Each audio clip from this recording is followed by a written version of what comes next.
Hi, I'm Emily. Coming back to my hometown after college should have felt comforting, but stepping into my late father's house felt more like entering a cold, unfamiliar place. My stepdad Paul, his wife Susan, and their kids Mark and Lucy had turned the house into something I barely recognized. The warmth and happiness that once filled the house were gone, replaced by a heavy, uncomfortable silence that felt like it was choking me.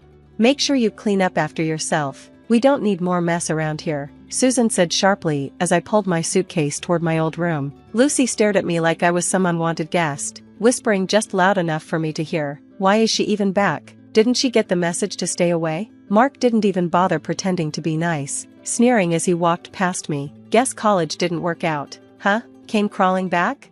It hurt. These were supposed to be the people who were my family. My dad had married Susan after my mom died when I was just a child. He always hoped Susan and I would get along, and that her kids would be like siblings to me, but after he died suddenly last year, any sense of family disappeared with him. I mostly kept to myself, spending time in my room or hanging out with friends, but the more I tried to avoid problems, the more they pushed me out. They moved my things from shared spaces, threw away my food by accident, and made sure I felt like a stranger in my own home. One evening, when I came back from a walk, I overheard Paul and Susan talking in the kitchen. They didn't notice me standing just outside the doorway. "She has no clue about the will," Paul said. "As far as anyone's concerned, everything went to you and me." Susan's voice was cold and calm as she replied, "Let's keep it that way. The less she knows, the better. We can't afford any trouble." Trouble? My father's will? They were hiding something important. The truth hit me hard. Not only did they not want me here, but they were also trying to keep me from finding out something that might actually belong to me. That night, lying in my old bed, surrounded by boxes I hadn't unpacked, because I never felt at home, I made a decision. I couldn't stay here any longer, not with them. I started planning my escape. I didn't know where I would go, but I knew I had to leave. The next morning, I met my best friend Jamie at the local cafe, and we looked through rental listings. Jamie placed a comforting hand on mine and said with a smile, "You know you can always stay with me until you find a place." "Thanks," I replied. "I might just do that," I replied, trying to force a smile. It was a huge relief to know I had at least one ally in this town. The coffee shop buzzed with the lively chatter of people starting their day, a stark contrast to the suffocating silence at Paul's house. Here, I could breathe. Here, I could think. As I sipped my coffee, a plan slowly began to take shape in my mind. I needed to uncover what they were hiding about my father's will. But first, I had to secure a new place, a safe space where I could regroup and prepare for whatever was coming next. Moving into my tiny apartment felt like stepping into a completely different world, a small, cramped world, but it was mine. The freedom was thrilling, even though the financial pressure was real. I scraped by with an online business, selling handmade crafts I'd started making as a hobby. It wasn't much, but it was a beginning, a step towards something bigger, something that belonged to me. One chilly morning, while updating my online store, I remembered something my dad used to say: "Always carve your own path. No matter how tough it gets, keep your chin up and push forward." His words felt like a soothing balm to my tired spirit. He had always been my source of strength, teaching me how to be resilient when life threw challenges my way. With his advice echoing in my head, I knew it was time to deal with the situation at the house. I needed answers, and there was only one place I could get them. I made an appointment with my dad's lawyer, Mr. Thompson, hoping he could help me figure out what was really going on. Sitting across from him in his office, surrounded by the scent of old books and leather, I felt a mix of nervousness and hope. "I've been wondering about the house," I said, trying to keep my voice steady. "I have concerns about how things were handled after my father passed." Mr. Thompson adjusted his glasses and pulled a thick file from his desk drawer. "Well, Emily, according to your father's will, the house was left entirely to you." The room seemed to spin as I processed what Mr. Thompson had just told me. "The house belongs to me?" I managed to say, still in shock. "Paul may have had other ideas," Mr. Thompson replied calmly, "but your father was very clear in his intentions. Here, take a look for yourself." He handed me a copy of the will and pointed to a specific clause. My hands trembled as I read it, seeing my father's words written out, a clear confirmation of what should have been mine all along. The drive back to my apartment was a blur of emotions: anger, relief, determination, all swirling inside me like a storm. I thought about the days I'd spent with my dad in our backyard, him teaching me how to negotiate, how to stand my ground, and never let anyone push me around. "You've got to stand tall, Emily," he would say, no matter what. Armed with the truth and my father's lessons, I knew what I had to do. This wasn't just about the house anymore. It was about exposing Paul for the liar he was and for dishonoring my father's memory. That night, I began gathering everything I needed: evidence of Paul's deceit, proof of my rightful claim to the house, and a plan to confront him. I reached out to a few of my dad's old friends who might support my case, and I started documenting everything. I also called Susan, hoping to gauge whether she was aware of what Paul had been doing or if she was involved. Her guarded tone and evasive answers only made me more determined. "Things aren't always what they seem, Emily," she said cautiously, with a trace of unease in her voice. "No, they're not," I replied, my voice hardening, "and soon, everyone will see things for what they really are." As I hung up, a mixture of nerves and resolve settled over me. This wasn't just about fighting for a house. It was about defending my father's legacy, and I was ready. The following weeks were a whirlwind of activity. I went through boxes of my dad's old papers, finding receipts, emails, and letters that hinted at just how deep Paul's deception ran. Every piece of evidence was carefully organized and catalogued, building my case bit by bit. One evening, while sifting through a box labeled tax documents, I found a letter from a family friend, Mr. Henderson, addressed to my father. The letter detailed a conversation with Paul, where Paul had openly stated his plan to convince everyone that the house should belong to him and Susan after my father's passing. It was the smoking gun I needed. The next day, I met with Mr. Henderson, who was more than willing to provide a sworn statement recounting his conversation with Paul. Armed with this new evidence, I called my cousin Alex, who specialized in real estate law. We met at a small cafe downtown, where I laid out everything I had uncovered. "Emily, you have a strong case here," Alex said, reviewing the documents. "Based on this, Paul's actions could easily be considered fraud. You have rights, and we can fight to enforce them." With Alex's help, we drafted a formal letter to Paul, asserting my legal claim to the house and warning him of the consequences if he continued with his dishonest tactics. It felt incredibly empowering to finally take decisive action, knowing I was on solid ground. But the real turning point came when I decided to confront Susan directly. If she truly didn't know the full extent of Paul's schemes, she deserved to. One afternoon, I invited her to meet for coffee, hoping that in a neutral space, we could talk openly. "Susan, I found something troubling in my father's documents," I began, carefully watching her reaction. "There are inconsistencies in what Paul has told us about the house. According to my father's will, the house was left to me, not to Paul. I have the documents to prove it." Susan's face turned pale, her eyes flickering with a mix of surprise and confusion. I had no idea," she stammered. "Paul told me the house was left to both of us, to secure our future." "I understand this is hard to hear, and I'm not trying to start a conflict," I said, keeping my tone calm but firm. "But you deserve to know the truth. I think Paul has misled both of us." Susan was silent for a moment, then slowly nodded. "I need to think about this, Emily. If what you're saying is true, I need to reassess a lot of things." As we parted, I sensed a shift. Susan's reaction was exactly what I had hoped for, a crack in Paul's lies that could bring everything down. Walking back to my apartment, my resolve hardened. This was no longer just about reclaiming my father's house. It was about justice and making sure my father's wishes were honored, ensuring that deceit wouldn't win. The day of the confrontation felt like the climax of a storm that had been brewing for months. I had everything prepared, the evidence neatly organized in a folder, testimonies from key people, and most importantly, the support of my friends and family. I invited Paul, Susan, and their kids over under the pretense of discussing family matters. As they settled into the living room, the tension was thick. I began, "Thank you all for coming. There's something important we need to talk about regarding my father's house and his will." Paul scoffed, his arrogance clear. "Here we go again. Emily, what now? More accusations?" I didn't flinch. "Not accusations, Paul, facts." I laid out the documents on the coffee table: my father's will, the letter from Mr. Henderson, and legal assessments. According to these documents, confirmed by multiple legal advisors, this house was left to me, not to you. Paul, you've been lying to everyone. Susan's eyes darted between the papers and Paul. "Is this true? Paul, did you lie about the will?" Paul's calm exterior cracked, his voice rising in desperation. "It's not like that, Susan. I did it for us, for our future. But Susan wasn't buying Paul's excuses. Her expression hardened as she fully turned to face him, her decision clear in her eyes. Lying about this? What else have you lied about, Paul? I can't do this anymore.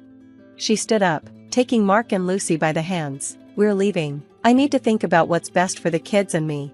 As they walked out, leaving Paul to deal with the mess he'd created, I felt a wave of mixed emotions. There was a sense of vindication for myself, but also sorrow for Susan and the children. In the weeks that followed, word of Paul's deceit spread quickly throughout the community. He didn't just lose his family, his reputation, once built on the image of a respectable family man, was in ruins. Socially ostracized and isolated, he faced the consequences of his actions. Meanwhile, I moved back into the house, the one that had silently witnessed so much of my life. As I unpacked, I came across a box of old letters and photos, memories of my father. Each one reminded me of his love and presence. It was in this home, filled with echoes of the past, that I truly realized what I had reclaimed.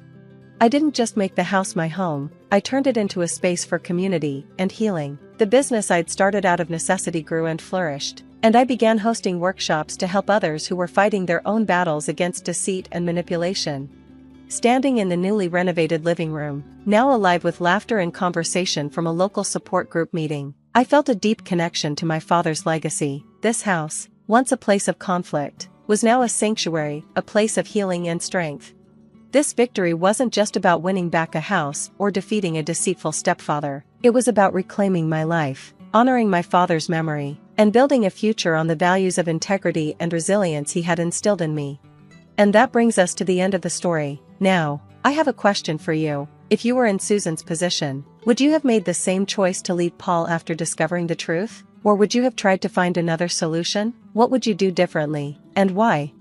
I'm really interested to hear your thoughts, so please share them in the comments below. If you enjoyed this video, don't forget to like and subscribe for more stories like this. Your support means a lot and helps keep these stories coming. Thanks for watching, and I can't wait to read your responses. I'll prove that you're the culprit. It was my father-in-law, Connolly, who was glaring at me and intimidating me with his loud voice. He had come home early and appeared in front of me with noisy footsteps.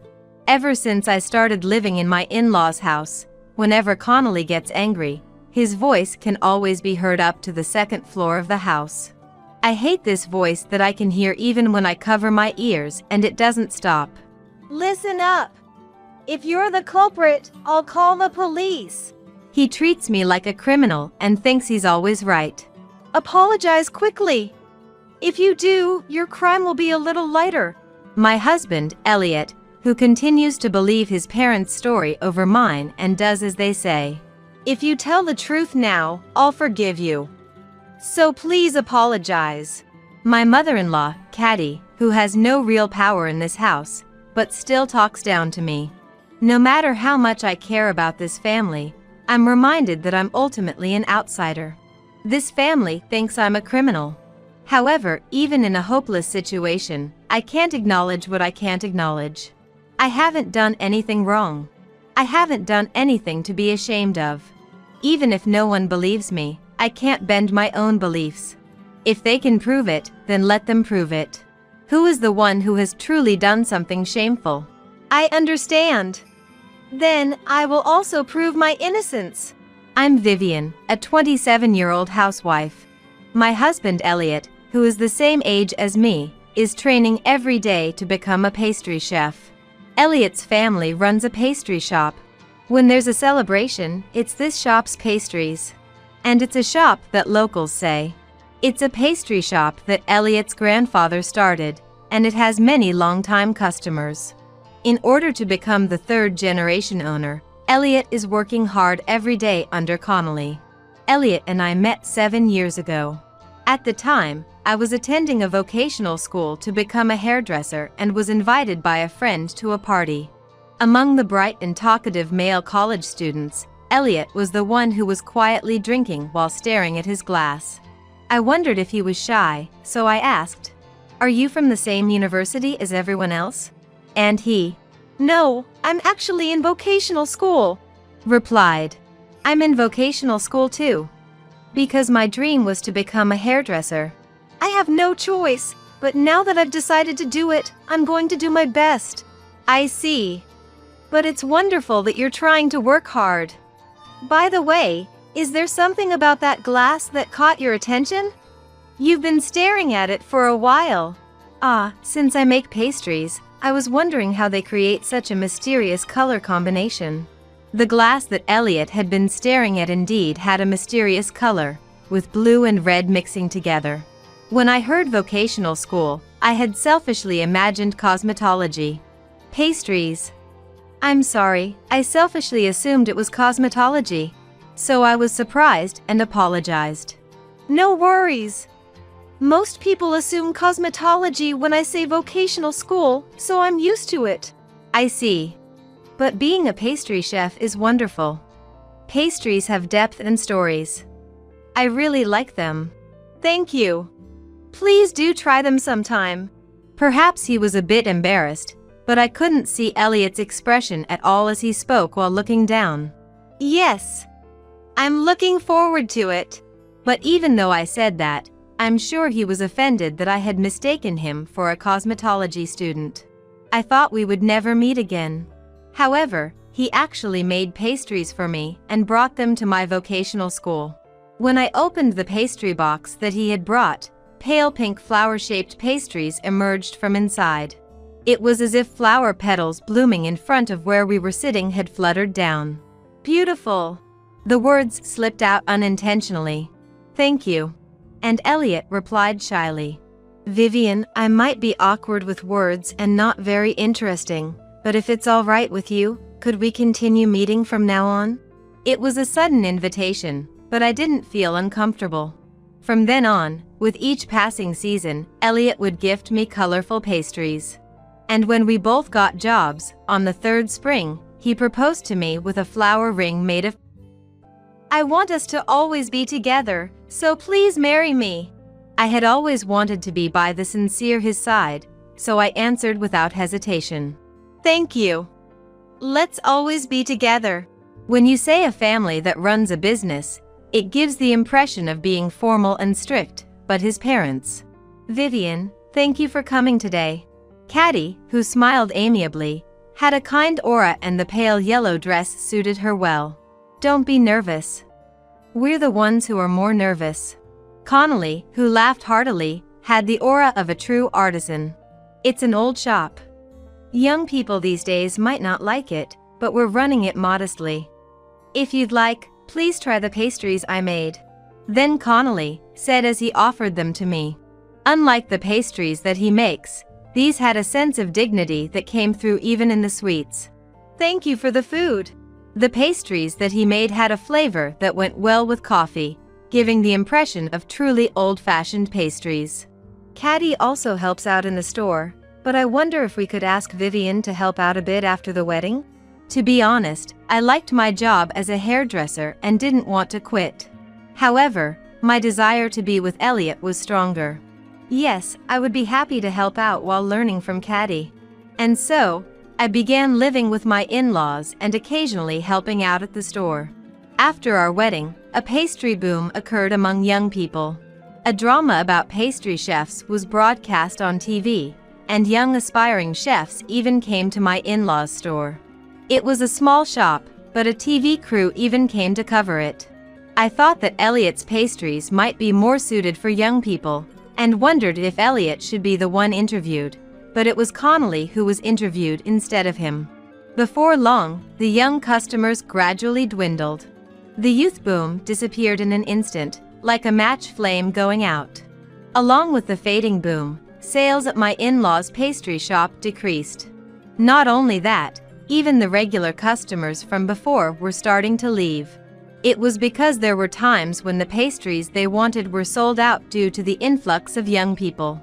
A low-priced pastry shop also opened nearby, with various pastries displayed in the storefront, causing sales to plummet. Let's make new products that the pastry shop over there can't make, Elliot suggested, and they tried test-selling a few, but the results were not promising.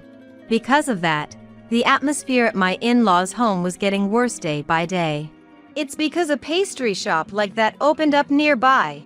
Even my in-laws, who had never said anything negative before, only complained and grumbled whenever they opened their mouths. Elliot also stopped coming up. They won't sell anyway. With new products, saying. Hoping they would persevere, I used the internet and every information network I could to think of ways to advertise the pastries without spending money. Then, an online post caught my eye. Pastry contest. The content was about making pastries that go well with coffee and deciding on a winner. I immediately printed it out at home and ran to the store where my in-laws and Elliot were. Elliot! Connolly! Caddy! Look at this! When I showed them the contest information, all three of them stared at it intently. Their faces brightened. This could be great advertising. And Connolly said, Vivian, thank you. I'll also compete with my pastries. Elliot said, his face filled with motivation for the first time in a while. From then on, both Connolly and Elliot continued making pastries every day. And on the day of the contest, I was surprised to see the pastries they showed me with confidence. This is... Did you notice? I was originally thinking of making something new, but I ended up going with the flower ring I used to propose to Vivian. The gold representing the color and light of the flower was shining. It was a special pastry for me, and I was happy that Elliot chose this pastry for the contest. And Connolly's is. When I peeked inside the box, there were the cakes and cookies that I had first been treated to. Whenever I entertain someone, I always go with these, so I'll compete with them. Confidence emanated from Connolly's face. These pastries were filled with Connolly's unique style. I also thought these pastries were great. I felt like they could win an award in the contest. I sent the two of them off with a prayerful feeling. As I waited for their return, Caddy said to me with full confidence as I clasped my hands in anxiety, I'm sure at least one of them will win an award, so don't worry. End tension. Caddy and I prepared a feast and waited for Elliot and Connolly to return. Even though the award ceremony for the contest was at 3 p.m., there was no contact even after 8 p.m. passed. Caddy said, maybe they're out drinking to celebrate? But neither of them answered their phones. I became worried and was about to consult the police when the front door of my in-laws' house opened. The two of them seemed drunk.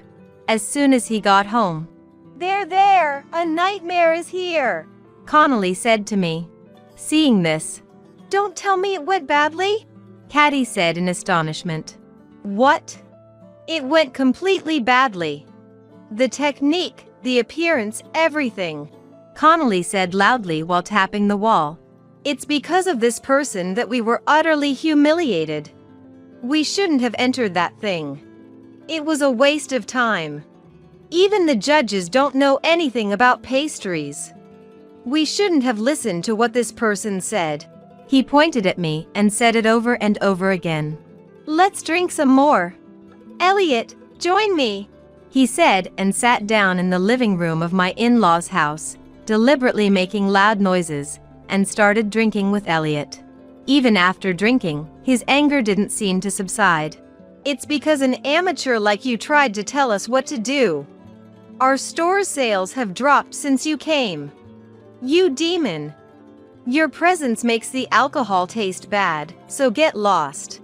He directed his anger at me. At first, I tried to convey my own feelings, saying, I really love both of your pastries. That's why I recommended the contest. But no matter what I said, shut up. You're probably laughing on the inside. You're an outsider after all. He wouldn't listen to me. Eventually, could you go home? His mood won't improve with you here. Caddy also started saying. Even when Elliot saw me being subjected to Connolly's abusive language, he didn't stand up for me or make his presence known.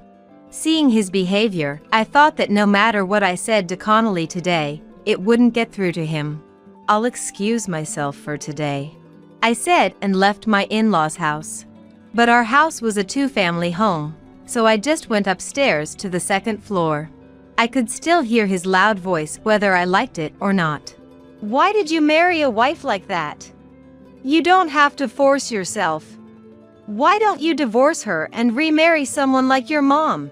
Our longtime customers still favor us, so we can manage without participating in contests like that. I crawled into bed as if to block out his voice, but I could still faintly hear it.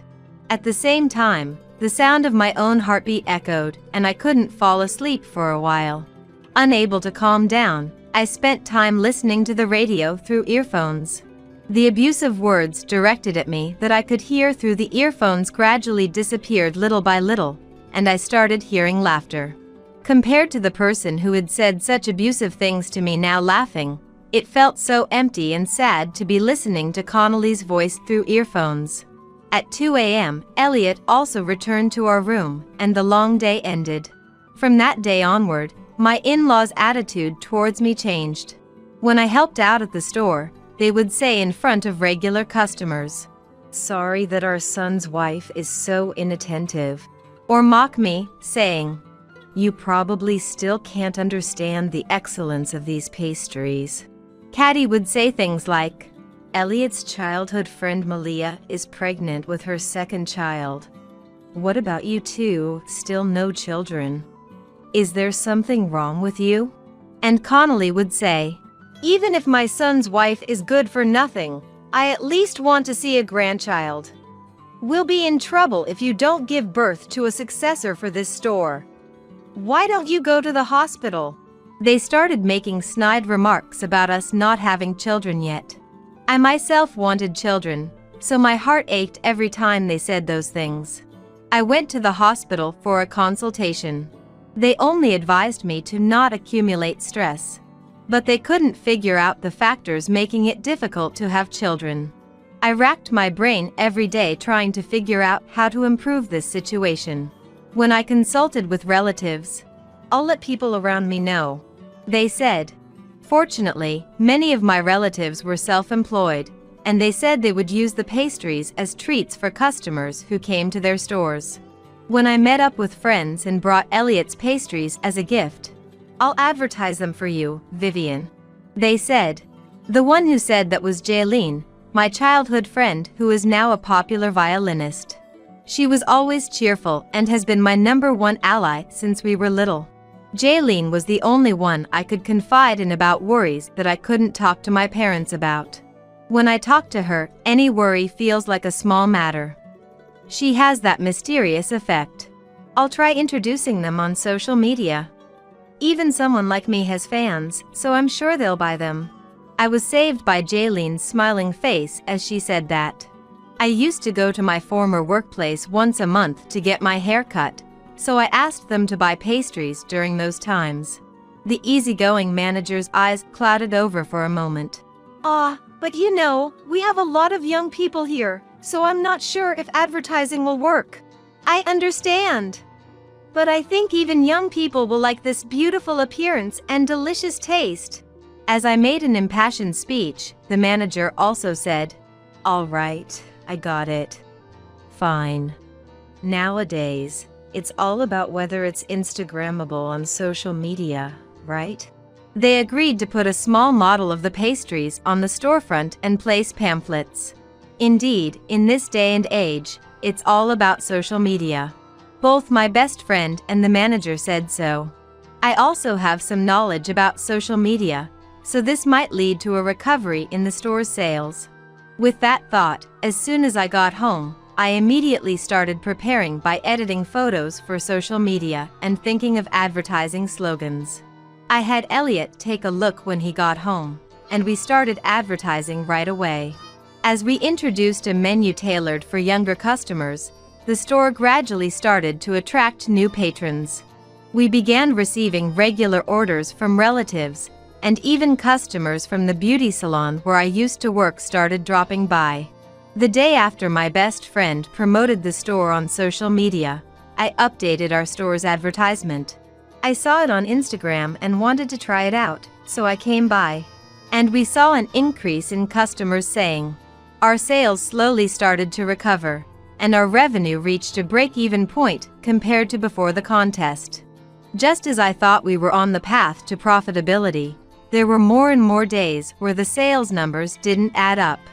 The discrepancy started at $1, but gradually increased from $10 and eventually ballooned to $100. At first, I thought it might have been an order mix-up, but it was unlikely for there to be a $100 difference, and suspicions arose that I might be stealing the money. Vivian, do you really not know anything about this? Caddy pressed me for answers. There's no point in pretending to work hard to boost sales if you're just pocketing the money yourself. Connolly had already decided that I was the thief. If you're short on cash, just tell us. Even my in-laws were casting doubt on me. Initially, I tried to explain. I didn't take anything. But faced with the reality that no one believed me, I felt empty and lost my words. The fact that you're not even denying it is proof enough. With that, I was branded as a thief. Even so, I knew I hadn't done anything wrong, so I endured it, believing that the truth would come to light eventually. Then one day, after finishing work at home, I heard loud footsteps. The door to our room on the second floor burst open. Get downstairs right now! And Connolly shouted with a demonic expression. Startled, I turned off the stove and immediately descended the stairs to the living room of my in-laws' house. Elliot and Caddy were already there. Sit there. I did as I was told and sat next to Elliot. Connolly said, I've got evidence. We'll find out who the thief is now. If the facts are confirmed, I'm turning you over to the police. With heavy breathing. I had no idea what he was talking about, and as I remained silent, Elliot spoke up. Of course, if you've been stealing, it's embezzlement. Let's call the police. Elliot looked at me as he said it. It seemed that even Elliot thought I had stolen the money. Yesterday, when I checked the safe after closing, the numbers didn't add up again. So, I installed a camera to make the culprit confess to their crime. What? I was surprised that Connolly, who was so technologically inept that he couldn't even record TV shows, had set up a camera by himself. Caddy and Elliot also seemed surprised, as they weren't aware of it either. Come to think of it, Caddy and Elliot had gone out shopping yesterday, so I was the only one at home. This morning, when I checked the contents of the safe again, more money was missing. No one else entered the store, so the only possibility is that you, who was in this house, stole it. Connolly was making a passionate speech, as if he were the protagonist of a detective drama. Then you should have talked to me about it first, Elliot said. I was going to tell you and Caddy, but she was nearby, so I couldn't say anything. I was worried she might overhear, hide the evidence, and run away. It's true that the circumstantial evidence was piling up, but I didn't do it. I didn't do it. I've been working hard in my own way to contribute to increasing the store's profits. I would never steal money from the precious store. You still won't admit it? You're a persistent woman. Connolly seemed to want me to confess, but this was no joke. I hadn't fallen so low as to commit a crime. Vivian, if you did it, just apologize properly. It's not something that can be forgiven, but denying it despite all this circumstantial evidence is unsightly. Even Elliot, who should have seen me working hard at home to promote the store on social media, didn't believe me. The emptiness I felt slowly turned into anger. If that's how it was going to be, I would see for myself if it was really true. Fine. Let's watch the video. If I'm on it, you can call the police or do whatever you want. I'll apologize or do anything. You think you won't be on it? You persistent woman. I bet you think you acted in a way that wouldn't be caught on camera. But this camera captures faces clearly even in the dark. Prepare yourself. As Connolly and I argued, Caddy intervened. Honey, you don't need to go that far, do you? Exposing her in front of everyone. Vivian, if you apologize honestly, I'll forgive you. So please, apologize. She had never stood up for me before. Caddy always did whatever Connolly said. Perhaps she felt sorry for me, as I had never raised my voice like this before. No. Caddy, if I'm on that camera, I have nothing to be troubled about. Let's all watch it together right here. But in exchange, if I'm not on it, you have to stop suspecting me from now on. All right? Let's see it then, you thief! Saying that, Connolly operated the TV remote. The usual store interior appeared on the screen. As expected, it was dark and hard to see clearly. Caddy, who usually remained silent until Connolly started talking, was the first to speak up. It's too dark to see anything. Maybe the camera placement was bad? Let's check the lighting positions and set up the camera again. No, I made sure this position would work. Connolly wouldn't listen. In the darkness, someone appeared in the store. Without hesitation, they headed straight for the safe and opened it. All right, here it comes. Connolly stared intently at the screen. I wish it was a bit brighter. The face wasn't clearly visible in the darkness. I'm pretty sure this video camera has an automatic low-light correction feature that should make the person's face clearly visible after a little while. Indeed, the screen was gradually getting brighter. What? The camera's brightness correction must have finished. The focus sharpened, and even in the darkness, the face became clearly visible. You! Why? Mom. On the screen was Caddy, holding money in her hand and about to close the safe. When she turned around, Caddy's face was pale, and she opened her mouth, making a soundless cry. Connolly's face, which had been dumbfounded, turned bright red, and once again transformed into a demonic expression. You were the one stealing? Why would you do something like this? Collapsing to her knees on the spot, curling up into a small ball. I'm sorry. I'm sorry. Caddy just kept apologizing through her tears. I was appalled by this exchange and said, "Shall I call the police?" As I picked up the phone. Caddy clung to my feet. Anything but that, she begged, sobbing. What do you want to do? Should I call the police?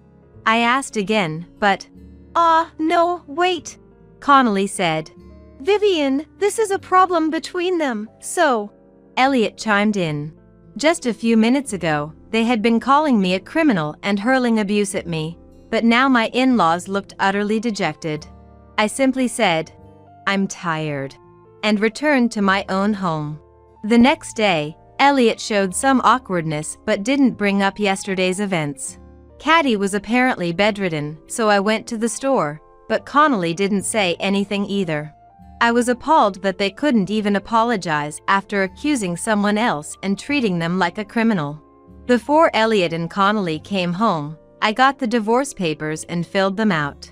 I also efficiently packed my belongings. When Elliot and Connolly returned, I said, just like that day, Elliot, Connolly, please sit here. The two obediently sat down in the living room of my in-laws' house. I couldn't see her, but Caddy could probably hear me too. I began to speak in a slightly louder voice. Elliot, I want a divorce. I'm leaving this house today. I will also properly claim compensation for the emotional harassment I received from Connolly in this house and the defamation I suffered from being treated as a suspect yesterday. Please be aware of this. They were dumbfounded by my matter-of-fact speech. Wait a minute. Compensation. Can't you reconsider somehow? If I had felt that he needed me even a little emotionally, I might have reconsidered the divorce. But it seemed that the only thing on Elliot's mind was the payment of compensation.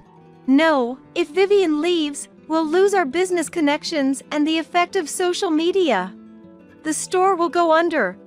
I can't have a divorce. If he had reflected on his past actions and apologized, I might have reconsidered a bit. But it appeared that this Connolly, too, only had the store's profits on his mind. Both of them were only thinking about themselves. I turned my back on the two of them as they desperately tried to stop me, left my in-laws' house, and returned to my parents' home. My parents were surprised by their daughter's sudden return, But when I explained the situation, they were outraged. I hadn't told them anything until now to avoid worrying them, so it must have been quite a shock. Feeling the presence of people who would get angry for my sake for the first time in a long time, I regained my composure. After my parents spoke to our relatives, the regular orders to the store at my parents' home were immediately stopped. I also told Jaylene, the violinist who had promoted the store on social media, "I'm sorry, even though you helped me out," saying, "Vivian, you've been through a lot." She comforted me. "And I'll be playing your favorite song on the radio today, so be sure to listen." Then she said, "That's right." Today was the day Jaylene's violin music would be broadcast on the radio.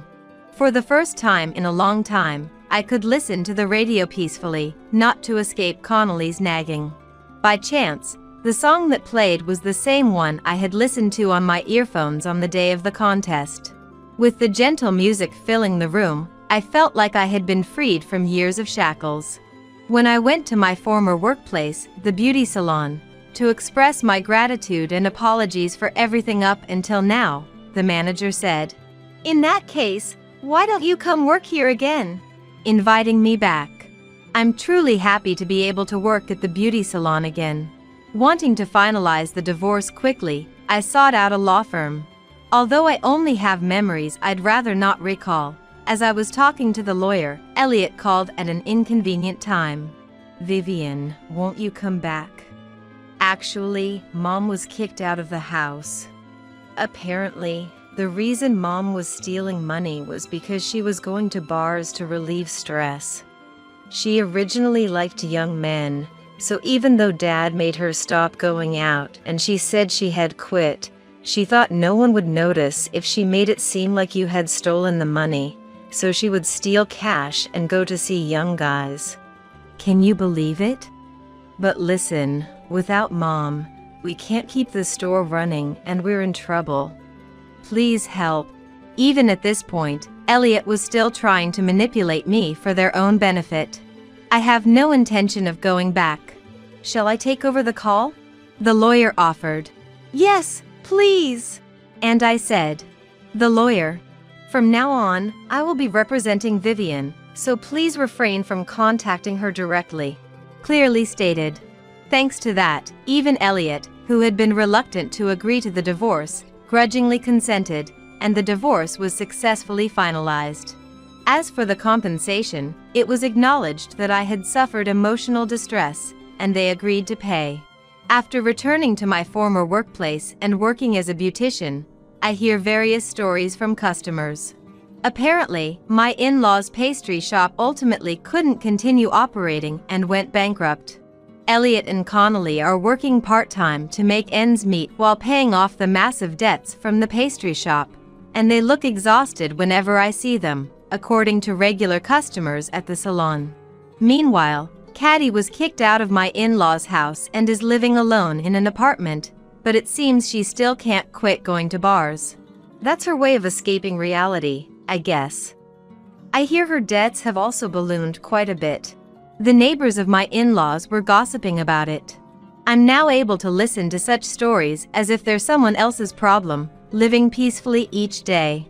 Ever since I started cutting their hair, my parents are delighted to be told they look younger. Now, I feel happiness in my daily life, being able to please others and receive their smiles. "I need you to leave." "Fine, I'll leave the house." Polly, my stepdaughter, without looking at me, her eyes fixed on her mobile phone as she speaks. "Make sure you clean up your room." Rachel, the woman my husband had an affair with, gives me a triumphant glance. "You need to leave by tomorrow. And make sure to take all your belongings with you."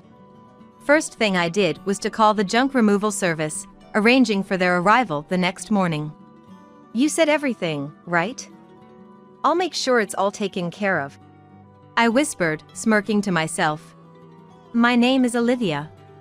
I'm a graphic designer who once worked at a major advertising agency but now run my own studio, accepting freelance work. My husband Vince is 5 years my junior, a businessman working in new product development for a large candy manufacturer. Although we had gone out a few times for meals through work while I was at the agency, I never felt a clear romantic interest, partly because Vince was younger.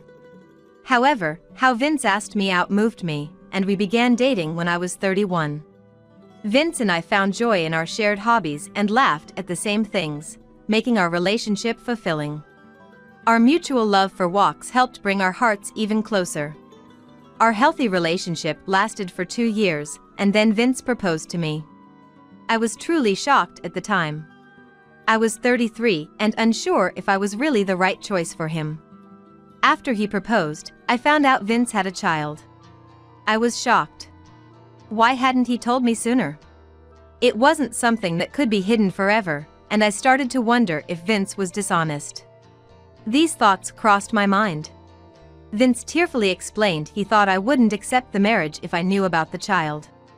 I love you so much, I just have to marry you. I cried too, but honestly, I felt Vince was being unfair. Because I loved Vince, I struggled with the decision but ultimately accepted the marriage proposal. Vince's parents, Wally and Shannon, didn't care about my age at all, they were just happy about the marriage based on my character. After getting married, we decided to live together at my home office. I didn't want to change the office address, and it was spacious enough. Above all, it was my favorite place. Vince was kind to me, and our marriage was happy except for one thing. That was how cold Vince's stepdaughter, Polly, was towards me. She hardly warmed up to me at all. Vince didn't worry about it.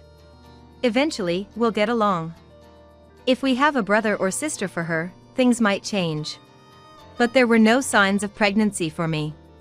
7 years into our marriage, when I turned 40, I stopped preconception care. By then, Vince and I had given up on having children. Don't worry about it. Vince would say so, but he seemed to regret it quite a bit. He loved kids and he would often say so over drinks. I had imagined having 1 girl and 2 boys. I'd love a boy next, to play catch with. I'd love a boy next, to play catch with. Polly seemed to dislike discussions about children, and whenever Vince would start talking about having another child, she'd retreat to her room. Even without this, Polly and I hardly ever spoke. And this only made our relationship colder. When we told Wally and Shannon, they said, it can't be helped. But they were probably disappointed. They lived in the countryside, and Vince was the eldest son of the main family. Without a boy, there would be no one to carry on the family line, since Polly is a girl. After stopping preconception care, Vince's behavior towards me gradually became more distant. He would often respond to my questions with non-committal answers and spent more time on his mobile phone. Even when I gently pointed it out, he'd dismiss it, saying he was busy with work. Vince's company was a good one, with almost no overtime or work on weekends. We used to have dinner together and often went out on weekends. But recently, Vince started working late more often, saying he had to do overtime. He even began working on weekends, something that was rare before. Recently, he went on a business trip for the first time since we got married. Even though we didn't have children, I wanted to remain close to Vince, almost like lovers, forever. But somehow, Vince seemed to be distancing himself from me. And as usual, Polly was still not warming up to me. She always played with her mobile phone, even when we were together in the living room. When Vince and I were in a somewhat strained relationship, Vince suddenly went back to his parents' house. Worried about what might have happened, I was restless waiting for Vince's return when an email from him arrived. The message read, "Dad has become a guarantor for a debt and had to take it on himself." Thinking this was a serious situation, I wondered if there was any way I could help. Running my own office, I had more disposable income than a typical housewife. I also had some savings Vince didn't know about. As I was considering using it, another email from Vince arrived. Dad had set me as the guarantor, it read, my eyes widening in shock as I stared at my mobile phone. No matter how many times I looked, the content of the message didn't change. As I was going over the email again, Vince called me. "Dad has done something terrible, just like I wrote in the email." All I could manage to say was, "Yeah," in a weak voice. Vince continued, his voice filled with desperation. There's a debt of over $100,000. I was stunned. It was far beyond what I could handle. Our family can't just pay that off easily. But if we don't, it'll cause trouble not only for us, but to you and your parents. No matter how much I tried to speak, it felt like no air was reaching my lungs. It felt as if the air around me had thinned. I could only open and close my mouth like a fish, unable to produce any sound. We have no choice but to fake a divorce. We'll have to live apart for a while. I couldn't understand why Vince was bringing up divorce at this time. I wanted to argue back, but I couldn't find my voice. It felt like I was suffocating, unable to think clearly. If we don't pretend to be divorced, the debt collectors will go after you and your parents too. Could that really be true? But at that moment, I couldn't think of anything. Vince came home and tried to explain the debt to me, but honestly, I couldn't grasp it. I was too panicked to think. Polly had heard about the debt too, but she didn't seem too worried. At that time, I thought maybe Polly didn't fully understand the situation. We'll sort out the debt somehow. I'm going to leave the house to fake our divorce. Please bear with it for a little while. I believed Vince's words about getting remarried, clinging to them as my only hope. And so, after 8 years of marriage, when I was 41, Vince and I separated under the guise of a divorce. Polly, of course, chose to leave with Vince, leaving me alone again. Vince left the house. Since I used this place for my personal office, it would have been difficult for me to leave. I thought Vince and Polly would come back soon, but they never did. Shortly after, to my shock, Vince and Polly started living with another woman. When Vince told me this, I had to clutch my chest, fearing my heart might stop. Vince tried to explain everything over email. But I wanted to talk in person, so I convinced him to meet at a diner. Knowing it was a difficult conversation, I still dressed up and meticulously applied my makeup, oddly looking forward to seeing Vince again after so long. However, Vince showed up in a sweater and worn-out pants, as if he had come in his loungewear. Even though we hadn't seen each other in a while. He didn't seem happy to see me and got straight to the point without much of a greeting. I was already feeling quite down by this point. About her, her name is Rachel. Polly's taken a liking to her. He began and I barely processed what Vince was saying. Everything sounded like excuses to me. I couldn't believe that Polly, always so distant, would warm up to anyone. Rachel has been through a divorce. She was escaping domestic violence from her husband, which is why she turned to me for help. I wondered why Vince had to go to such lengths and couldn't understand it. Was Vince really that much of a pushover? Vince promised that once the debt issue at home and Rachel's domestic violence issue were resolved, we would live together again. All I could do was nod. Too much had happened, and I was unable to think deeply about anything. Today, fearing I wouldn't understand Vince's words, I recorded our entire conversation on my mobile phone. I planned to listen to it again once I had calmed down. There was no sign of Vince breaking up with Rachel. On the contrary, they seemed to be getting closer. Vince and Rachel were posting happy pictures together on social media almost daily. I knew I shouldn't look, but I couldn't help searching for them. Every posted photo was a new torment for me. I've confronted Vince several times, complaining about it, but Vince would reply, "I have to post those photos so the abusive ex-husband gives up." Whenever I asked when he would break up with Rachel or about the debt, Vince always dodged the question, leaving me without a clear answer. Before I knew it, a year had passed. By this point, I started to have my doubts. I decided to contact Vince's family. Despite Vince's warning that contacting them could lead the debt collectors to me, ruining all our efforts, I couldn't just stand by. "Hello, Wally. It's been a while." Wally answered cheerfully. It's been a while, indeed. Are you over your illness? Illness? What was he talking about? Neither Vince nor I had been sick. Wally continued. I heard you were hospitalized with an infectious disease. Vince told us even calling you would be too strenuous. I managed to deflect and kept the conversation going. Oh, I see. I've gotten much better, thank you. I began to understand what Vince was plotting. The debt issue with his family was probably a lie. This also explained why Polly wasn't surprised when she heard about the debt. Vince must have told her everything, keeping me and his family apart with lies. I just got a new car. Maybe I can drive over to visit. Exactly as I thought, someone struggling with debt wouldn't be able to afford a new car. Really? Please do come visit. We're looking forward to it, I replied, managing to end the call without revealing my shock. I was so stunned by the revelation that I collapsed onto the floor. I was unable to focus on work for a while after uncovering this truth. Everything Vince had told me was a lie. He must have started his affair with Rachel around the time we gave up on having children. His distant behavior, the constant presence of his mobile phone, the sudden increase in overtime, weekend work, and business trips were all lies to meet Rachel. Thinking about it brought uncontrollable tears. I had endured, thinking we would be together again, that it was just a matter of patience. I had trusted Vince. It was all nonsense. I had been manipulated by Vince. As my tears dried, I imagined Vince's mocking laugh looking down on me. I couldn't forgive him. I vowed to get my revenge on Vince. The first step was to gather evidence. I decided to file for divorce. Though alimony was a consideration, I primarily wanted to sever all ties with Vince.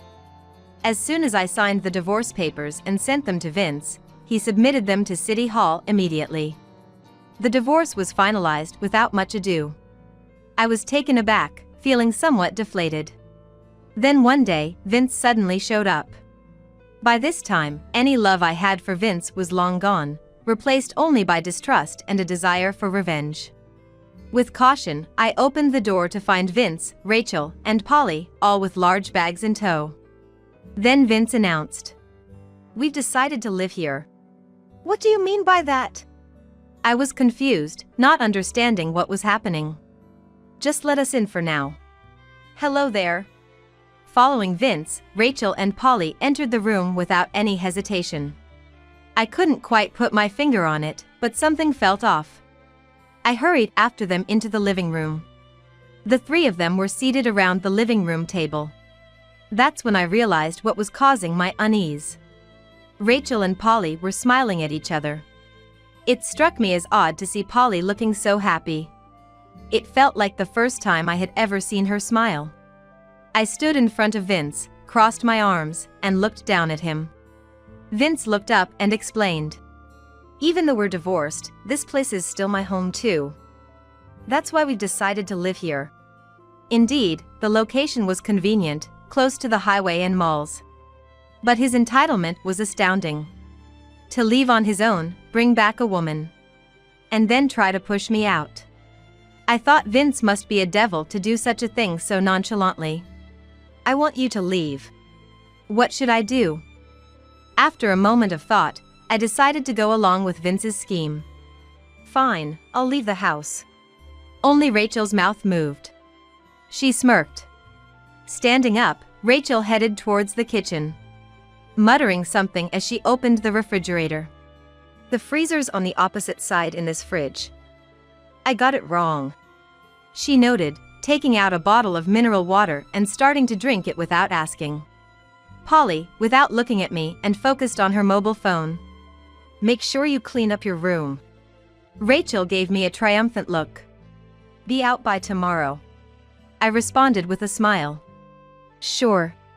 Rachel, without giving me another look, piled on. "And make sure to take all your stuff with you." Got it, I replied cheerfully, to which Rachel shot me a look of contempt. Once the conversation was over, Vince and his company stood up to leave. "We don't want to get in the way of your packing, so we'll head out. Good luck with the cleanup," Rachel and Vince said smugly as they left the house. I laid out the report from the detective agency on the table. It included photos of Rachel working at a night bar and Vince drinking happily with her. I decided to use this evidence effectively and put it back into the envelope. I began to clean up the house. First, I called a junk removal service and arranged for them to come the next morning. "Everything, you said. I'll make sure everything is taken care of," I muttered with a smirk. I took another look around the room. The TV, washing machine, air conditioner, refrigerator, and microwave were all purchased after getting married, but they were being used for my office. It wouldn't be a problem for me to dispose of them. Wondering what to do with the contents of the fridge, I opened the door to check the food inside. Then, I noticed an unfamiliar food container in the back of the freezer. Curious, I opened it to find an envelope inside a cooling bag. And from it, a bundle of cash emerged. The envelope was printed with a law firm's name and addressed to Rachel. Rachel's act of taking out mineral water from the fridge must have been a camouflage. Her real goal was to hide the food container in the freezer. Was this money from the alimony Rachel received when she divorced? An idea struck me. The next morning, the junk removal service arrived. I asked them to take out all the household appliances and furniture. I also requested them to dispose of the contents of the fridge and proceeded with the work. Everything went smoothly, and by noon, it was all finished. With the house emptied, I felt a sense of relief as I looked around. Imagining the frustration of those three made me unable to stop laughing. Thus, I disposed of all the furniture and appliances, left the house, and headed to the Holiday Inn downtown. In the evening, Vince called. "What the hell is going on? The house is empty," he shouted so loudly that I had to move the phone away from my ear. "What are you talking about?" I played dumb. "I mean, there's nothing inside the house." "Well, I threw it all away," I responded. "Threw it away?" Vince sounded incredulous and continued to rant. "Those were things we bought together. Why did you dispose of them without permission?" "Well, we're not married anymore, right? And that place is also my office, so they were my things." I retorted, and to that, Vince fell silent. Then Rachel's voice cut in. "Where did you dispose of it? Tell me the location." She sounded desperate, almost hysterical. No wonder, considering the money she had carefully hidden was thrown away. As soon as I mentioned the name of the junk removal service, the call was cut off. "You better hurry, everything will be gone," I muttered spitefully. While enjoying a solo dinner at a nearby restaurant, my phone rang on my way back to the hotel. It was an unknown number, but I answered anyway. To my surprise, it was the police. Apparently, there was a small fire at the junk removal service, and Vince, Rachel, and Polly were there. Moreover, Rachel was identified as the cause of the fire. Not knowing what was going on, I headed to the junk removal service. Upon arrival, the scene was chaotic. Spectators surrounded the area, and police cars, fire trucks, and ambulances were parked around. I gave my name to the police at the cordon and was allowed inside. Once inside the office, I saw Vince and the others looking diminished, surrounded by police. According to the police, upon entering the office, they started shouting, "Give back the money," and demanded to check the fridge. When an employee reluctantly opened the fridge to show it was empty, Rachel grabbed the employee by the shirt, demanding, "What did you do with the contents?" Unable to bear it, the employee pointed to the outside garbage area, where Rachel ran off to rummage through the trash. After tearing open garbage bags and not finding what she was looking for, Rachel lit a cigarette, smoked it, and carelessly threw the still-lit cigarette into the garbage area. That cigarette caused the garbage to catch fire, leading to the incident. Fortunately, the fire was quickly extinguished without any injuries, but the office's exterior wall was scorched. The police were about to conclude that there was no food container and that Rachel had just come to make false claims. That's when I informed the police that there indeed was a food container in the fridge.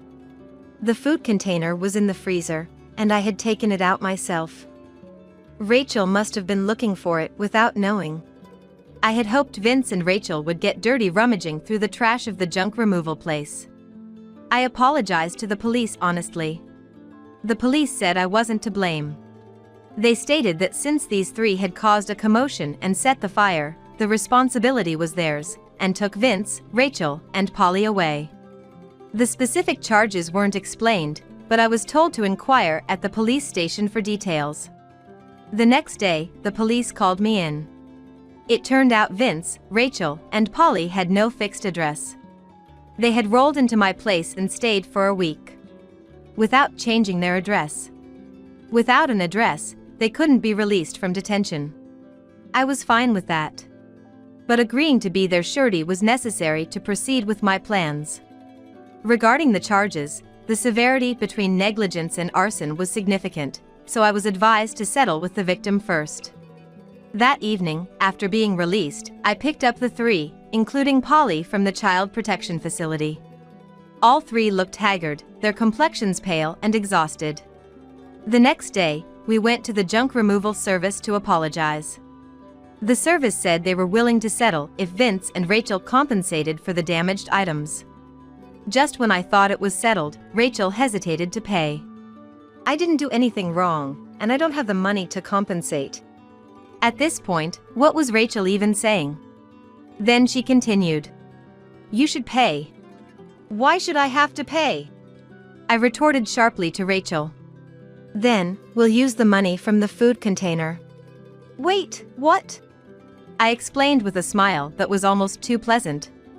What's better for you? Using this money or going to jail for arson? Rachel bowed her head, rendered speechless. The owner of the junk removal service, though dismayed, agreed. If you compensate properly, that's fine by me. Eventually, I handed the food container to Rachel, and the money inside was used to cover the expenses. Though it wasn't enough, Vince covered the remainder, and the matter was resolved smoothly. Vince and Rachel seemed relieved, thinking everything was settled. On the way back, they even managed to smile. But this wasn't the end. My punishment for them was just beginning. It's not over yet. There's more to discuss, so follow me. Remember, you can't refuse. Vince and Rachel meekly responded, yes. I headed towards the empty house, with the three of them following me. Anxiety was etched on their faces. Once inside, we moved towards the living room. In the empty living room, Vince and Rachel stood awkwardly. Polly, perhaps feeling anxious, clutched the hem of Rachel's skirt. It's about the divorce settlement. I'm not involved, right? Because we're already divorced. Vince retorted defiantly. I sighed in exasperation. What are you talking about? You can claim alimony for up to 3 years after the divorce. I threw the detective agency's report, credit card statements, and other documents on the table. Here's the evidence of the affair. Pretending to go on business trips, you went to Los Angeles with Rachel and others, spending holidays in Rachel's apartment. I know everything. Vince opened his mouth in shock and then hung his head. A silent, awkward moment passed, as both shuffled uncomfortably, exchanging glances. I took a deep breath. You've been lying to me all along. Now my gaze turned to Rachel. And your domestic violence claims are lies. Rachel began frantically scratching her head, muttering. I don't know. I pulled out my mobile phone, showed Rachel the screen. And she screamed. No! On the mobile phone screen, a man is connected via video call. That's your ex-husband, right? I told him all about the lies. All of Rachel's claims of domestic violence were lies. The truth was that Rachel grew tired of her ex-husband and cheated. Her ex-husband said he divorced her without fully understanding the reasons. Rachel, facing the screen, starts apologizing. I'm sorry. I'm truly sorry. She sobbed, her face a mess of tears. Rachel met Vince while working at a night bar. Vince was drowning his sorrows there, and they hit it off and started dating. Both of you need to pay alimony. Rachel's ex-husband demanded his alimony back before ending the call. Rachel turned her anger towards Vince. Your plan failed.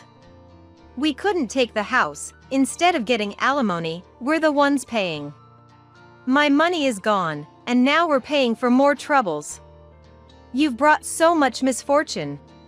Vince retorted, frothing at the mouth. It's all because you hid the alimony in the fridge to avoid taxes. I watched them argue with amusement. Well, that's how it is. A lawyer will contact you. Then phone rang, and to which I answered. Are you arriving soon? It's an empty house, but make yourself comfortable.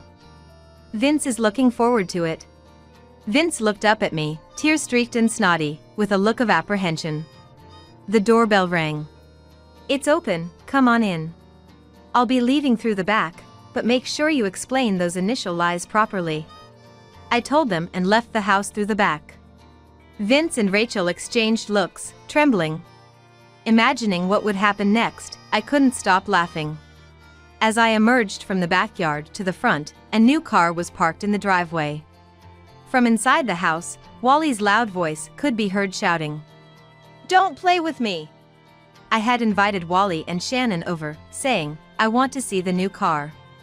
Vince and Rachel got a severe scolding, and Vince was disowned. Vince, having been involved with the causing of fire, was fired from his job. Without any severance pay, he used all his savings to pay me alimony, and then had to beg his parents. Wally, though reluctant, paid me directly considering my situation. Vince now works around the clock at a factory, with no distinction between day and night.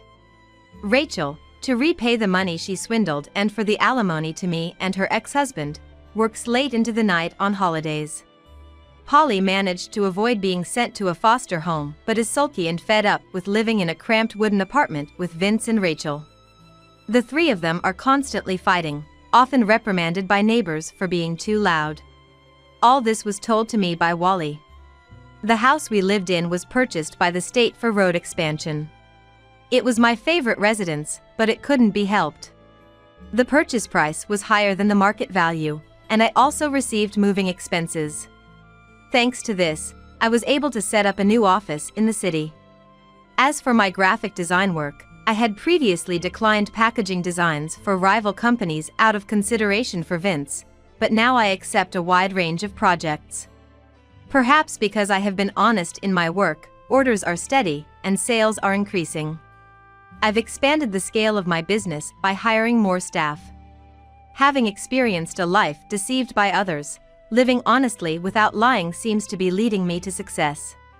Lying leads to nothing good. This has become the motto of my life. You're the housekeeper, so you do all the cooking, cleaning, and nursing. If you don't like it, get a divorce and get out. Brian made it clear that I was his housekeeper. So that was your plan all along. I'm free labor, a housekeeper. On top of that, I'm also expected to look after your mother, Sarah. Of course, we got married, and you're my wife. You're not cut out for it if you don't like it. Pack your bags and leave, I can divorce you anytime. It must have been his final warning. Brian said it with a nasty smirk. Listen, I'm an elite from a prestigious company. You're only just getting by with that pathetic business, thanks to me. Remember that. All right, then. I whispered, and it seemed to reach Brian. As long as you understand. Remember, do as I say. Without responding, I turned my back on Brian and muttered quietly again. Then consider yourself fired. What? As a result of my actions, my elite husband. My name is Helen. 30 years old. I own a restaurant. People say it's impressive to be an owner at this young age, but the place was originally my father's, and I just took over. The chef, who's been with us since my father's time, is the one who actually cooks in the kitchen, preserving the flavors that have been cherished since its establishment. With the help of such longtime staff, I've somehow managed to keep the restaurant running. I'm still in the learning process. I took over the restaurant at the age of 22, right after graduating from college. Instead of getting a job, I was immediately entrusted with it from my father. I graduated from the economics department, so I thought I had learned a lot, but reality doesn't always follow the textbooks. Despite numerous failures, and my fair share of bad days, I've managed to keep the restaurant going to this day. I thought I was pretty lucky. About 5 years after I took over the restaurant, a man started coming regularly. It was Brian, who would later become my husband. Once, a group of men in suits came over. Brian was one of them. He said that he liked the food and started coming as a regular customer. Brian and his colleagues were employees of a major food manufacturer, and they said they were visiting various restaurants for research. I've had my eye on this restaurant for a while, but I usually go to the bigger ones in town, or in the suburbs, so I always pass this place by. Oh, I understand. It's kind of in the middle of nowhere. As I said that, Brian laughed sheepishly. I remember thinking he seemed honest and rather nice. My restaurant is indeed in such an odd location. But the taste is so good that many people have fallen in love with it and have been coming back for decades. It's delicious, I've become quite the fan, Brian confessed. True to his word, Brian became a regular customer and started talking a lot with me, the owner. Brian graduated from a top university and worked at a renowned company. He was the epitome of an elite. I had never been close to someone like that before. Not only was Brian brilliant at what he did, but he also had good looks. He was tall and slender with a well-defined face. Undoubtedly, he was the type who would be popular. Brian was 7 years older than me, so he was 34 at the time. I assumed he was married due to his age, but he laughed and said he was single. I've been living a life of work, and more work, and before I know it, I'm at this age. How silly of me. His easygoing manner, humorous conversation, and gentle tone made it seem like he wasn't an elite. Before I knew it, I had fallen for Brian. It was probably unrequited love. In his eyes, I was just the restaurant owner, and he was a regular patron. But then, out of the blue, he proposed to me. Helen, would you consider being in a relationship with me, with marriage in mind? I couldn't believe it. My heart was pounding. Could such a wonderful person really have feelings for me? It felt like a dream. Like Prince Charming had come for me. I felt like the protagonist of a fairy tale, and intoxicated by that dream, I accepted. A year later, I married Brian. But this fairy tale didn't end with, and they lived happily ever after. After we got married, the next chapter of the story turned into something much darker, like a picture book painted over completely in black. Hey, you're my wife now. You understand what that means, right? Brian said this soon after we started living together as a married couple. Yes, we got married, so I'm your wife now. I could only respond with confusion to his sudden change in tone. Then Brian suddenly raised his voice. What kind of a response is that? I'm your husband, so you should address me with more respect. A wife should respect and honor her husband, don't you even know that? I was too shocked to respond right away. What had happened? It was as if the Brian I knew had been replaced by someone else. A transformation from a prince to a tyrant. I wondered what kind of a witch had cast such a spell. Listen, I'm an elite, you know that, right? You have to become a wife worthy of me. Prepare yourself for the training I'm going to give you. From that day on, I was constantly ordered around by Brian. First, Brian demanded perfect housekeeping from me. Make sure the house is immaculate, ready for anyone to come over at any time. That's a housewife's job. Don't you dare embarrass me. My family ran a restaurant, so honestly, our house was never in a pristine state. My father was busy in the kitchen, and my mother was helping out too. There was no way we could manage perfect housekeeping. My parents did their best, tidying up and cleaning whenever they spotted a mess, but running a restaurant while raising me was overwhelming. My grandparents on my father's side lived far away, but my grandparents on my mother's side looked after me during particularly busy hours. That was how we managed to get by. I can't do that. I mean, I have my restaurant to take care of. Don't make excuses before even trying. You don't even want to make any effort. I managed to put the conversation to rest at the time by saying that I would try, but when I actually started, I realized that it was impossible. "Look, I have the restaurant to handle, so can't we hire someone for the housework?" It wasn't like I was saying I wouldn't do any housework at all. I just wanted to hire a housekeeper to make up for what I couldn't manage, but Brian didn't like the idea. Why should we waste money like that? The best thing about a housewife is that she's free labor. I was shocked by his words. Free labor, is that how Brian saw me? It became crystal clear at that moment. That little restaurant of yours, who knows when it'll go under? You're lucky you found someone like me to support you. Be grateful and serve me well. When we were dating, he had praised me for taking over the business from my parents at such a young age. That's one of the reasons why I fell for Brian. It might be a small place, but it meant a lot to me, and he had once praised my dedication to keeping it going. Just keep the restaurant as insurance. If need be, we can sell it. It's worth something even if it's small. But if it starts losing money, shut it down immediately. It's not worth keeping if it's running at a loss. That's what he said. So that's what you've wanted all along. I'll never let go of that restaurant, no matter what. Just do your best, but don't forget that I'm only allowing this to be your little hobby because I feel sorry for you. Remember, it's because I care about you," Brian said while laughing. From that day on, I started thinking about getting a divorce. But I still had some affection for Brian. I wanted to prove him wrong and make him apologize. I was sure he would understand someday. I worked like a horse with these mixed feelings. Indeed, it's a small restaurant, sustained mostly by regulars. Nowadays, most people opt for chain restaurants which offer the same taste wherever you go. That's why big chains thrive. But there will always be those who seek a nostalgic taste. That's why I want to keep the restaurant going. That desire never fades. While maintaining a seemingly peaceful marriage on the surface, I worked hard for the day I would prove Brian wrong. And to that, Brian half mockingly, half amusedly would say, "Wow, you're really trying hard, still keeping that restaurant going, huh? I thought it would fail soon. Well, as long as you take care of the house, you can keep going." I was already doing it without being told.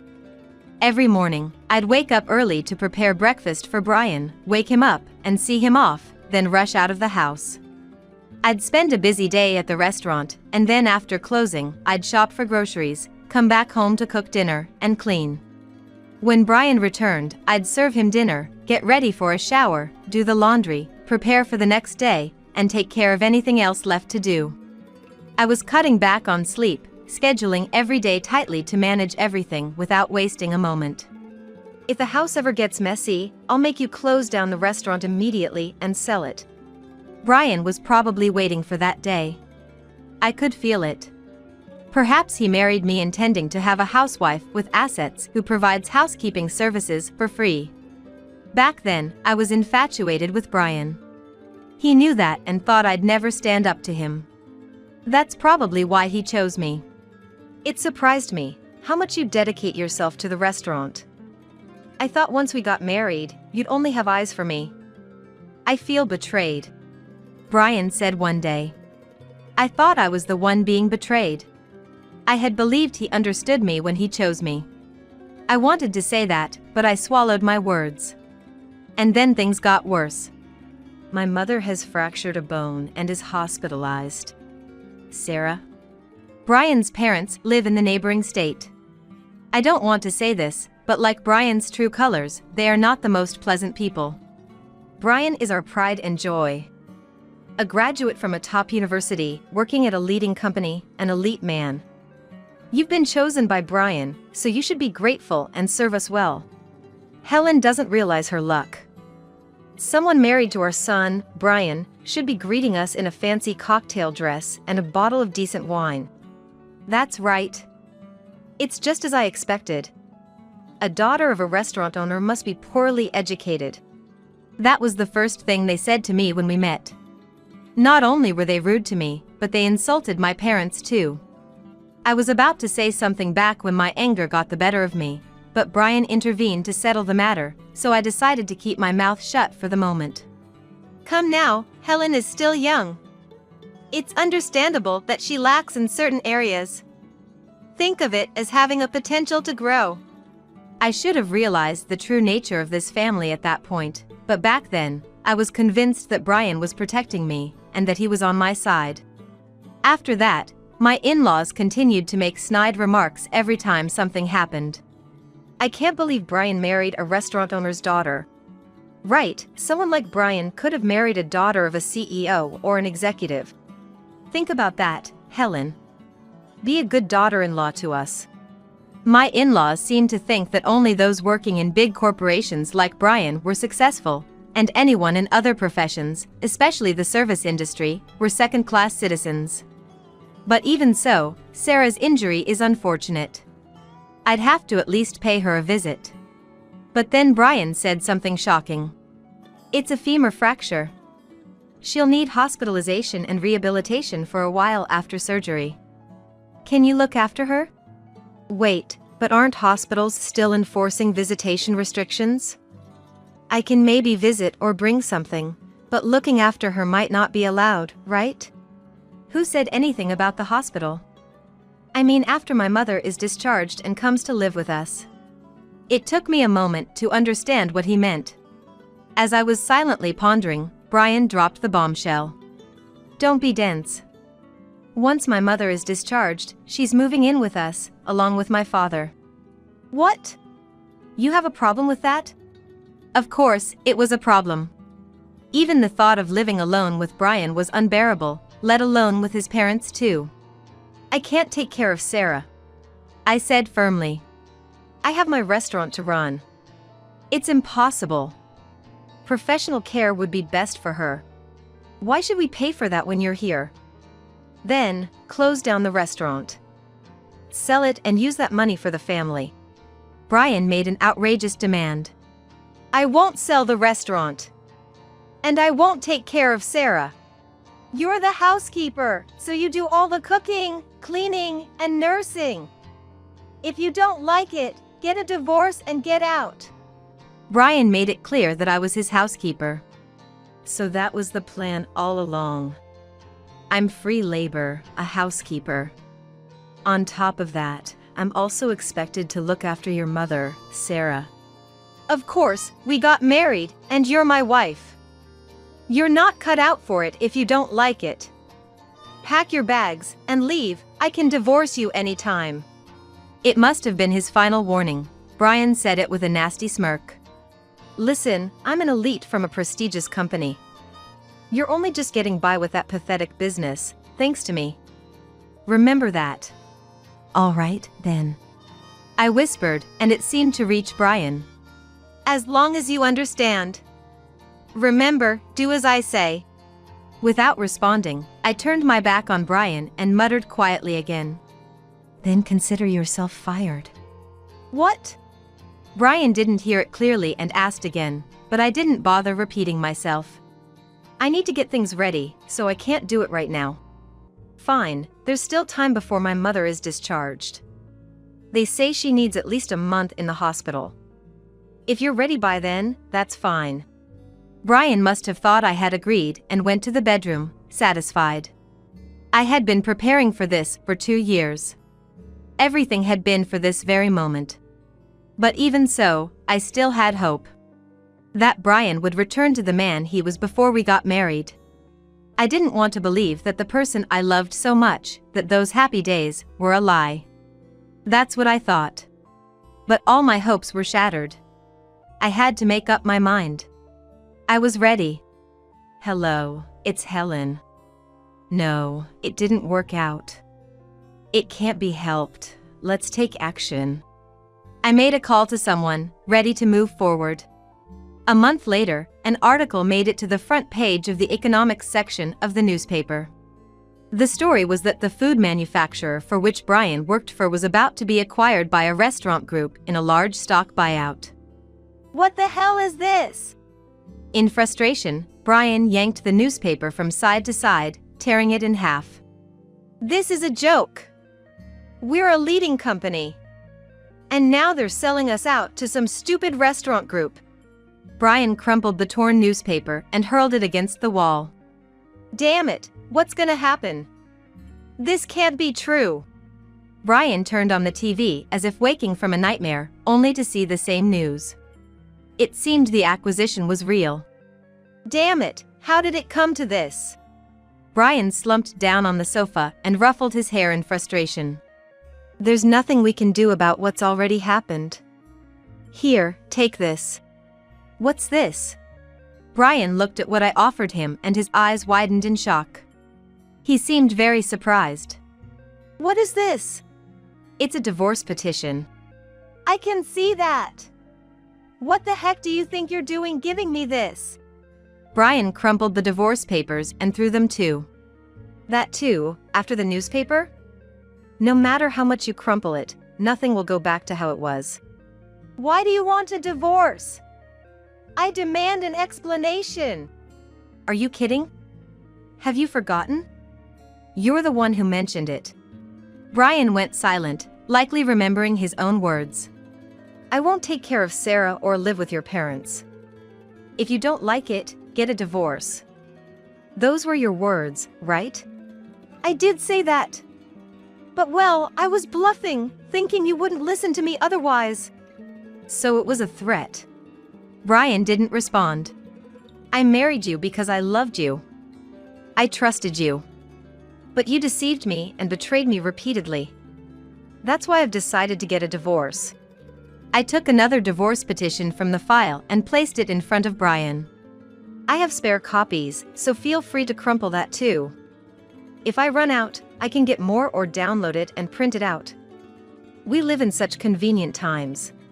Brian stared at the divorce petition placed before him again. This is a lie, right? He looked at me with pleading eyes. No, it's true. This is reality. You're not that kind of woman, right? You wouldn't do something so cruel when I'm so vulnerable. It seemed like he wasn't going to accept it so easily. Think about what you've done, and what you've tried to do to me. Which do you think is worse? I took my time to tell Brian. Do you remember what you said after we got married? That a wife should respect and honor her husband? Brian didn't respond. I respected you even before we got married. That's why I decided to marry you. But after hearing those words, my respect for you vanished. People who trample on others are also trampling on their own feelings. Brian looked down, silent. You saw me only as free labor, a housekeeper. And the restaurant I cherished, you saw as an asset to cash in. I realize that, but still, I loved you. Helen. Brian looked up at me with hope. I'm sorry. I didn't realize you cared about me so much. That's why I acted harshly. Please forgive me. Brian held my hand, tears streaming down his face. I'll change, I promise. Give me another chance. I'll treasure you this time. I'm sorry. I pulled my hand away from Brian's. Why not? We loved each other, didn't we? We can still make it work. No, it's too late. I've lost all faith in you. That's why I decided to acquire your company. What? Brian looked at me, bewildered. The big restaurant group that acquired your company, with 1,900 full-time employees, I'm the president of that company. Unfortunately, I'm letting you go. No, this isn't the time for jokes. What are you talking about? Have you lost your mind? Brian half laughed, but it was the truth. Never mind that for now. Here, take this. Brian took the envelope I handed him with confusion, then screamed in disbelief as he checked the contents. What's this? It was evidence of Brian's affairs. There were documents from a private investigator and numerous photos. A female employee in the secretarial department, a subordinate's wife, a recent college graduate, a woman from a business partner, a girl from a club, and who else? The list was astonishingly long. Brian is attractive. And with his elite status, it's no surprise women flocked to him. Amazing, isn't it? Your affairs are too many to count on both hands. I'll be seeking compensation for all of them, from you and the women involved. Hey! What? Brian, looking at the documents and photos, turned pale and trembled. He tried to speak to me but didn't seem to know what to say. The problem is the time and place of the affairs. A lot of them seem to happen when you were supposed to be working. I think this is a breach of trust against the company. A lot of them occurred when he was out of the office on business during working hours, making sales rounds, on business trips, and entertaining clients. Brian was with his mistresses instead, as detailed in the documents. You've been investigating me like this all along? Yes, that's right. That's not fair. Brian threw the documents and photos at me. You used the money I earned for this? No, not a single dollar of your money was used. Liar. You don't have that kind of money. Brian, being an elite, had a high salary. He saw me as free housekeeping labor, but he did contribute financially to the household. You know I'm the owner of a restaurant, right? Yeah, that near bankrupt one. Just a hobby, isn't it? Owner, huh? Ridiculous. It's true that if you look at the finances alone, the restaurant doesn't seem that prosperous. But there's more to it. I told Brian the whole truth. That restaurant was for gathering information. I was researching the current trends, what sells, and things like that. That restaurant, established by my parents, was the first of many. Now, it's a major chain with locations not just in America, but abroad too. The company that acquired Brian's workplace was the parent company of that restaurant chain. This must be a lie. It is not a lie. The location of the original restaurant was ideal for market research. The first restaurant thrived mainly due to my father's skills. But the reason we could expand was due to understanding customer preferences. You never talked about your family business like this before. You tricked me. I didn't trick you. I just didn't tell you. When I started dating Brian and considering marriage, my father advised me to wait and see. In hindsight, my father saw through your true nature. He said to tell you if you didn't change after our marriage. Back then, I would have married Brian regardless of his opposition. That's why my father had said such a thing. And what I told Brian when we married wasn't a lie. My father was ill and struggling to continue working. So, he had my uncle take his place as the company president, and he pretty much retired. That's why it was true when I said I took over the restaurant, because my father was sick. He had undergone major surgery and difficult treatments. As an only child, I was still too young to take over the company, so I was in charge of the restaurant, partly so that I could learn new things. My business degree couldn't make up for my extreme lack of experience. I was told that if I failed to run the restaurant, I wouldn't be acknowledged as the successor. So, I worked hard to continue my father's legacy and earn his approval. My father probably warned me to keep quiet, fearing the business might be taken over or ruined by a bad marriage. But I thought Brian was different, and I wanted to prove I could be honest with him. That's why I remained silent.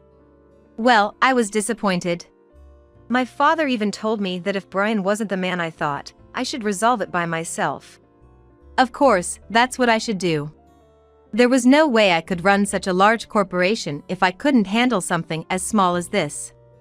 So, I've lived these past 2 years thinking about how I would make you regret it if you didn't show any remorse.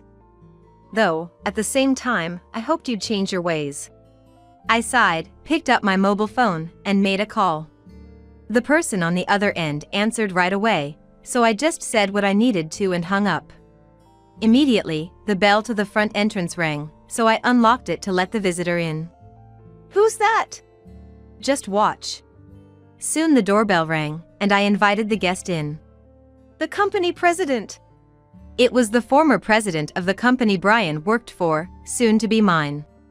The former president bowed stiffly to me. Please proceed.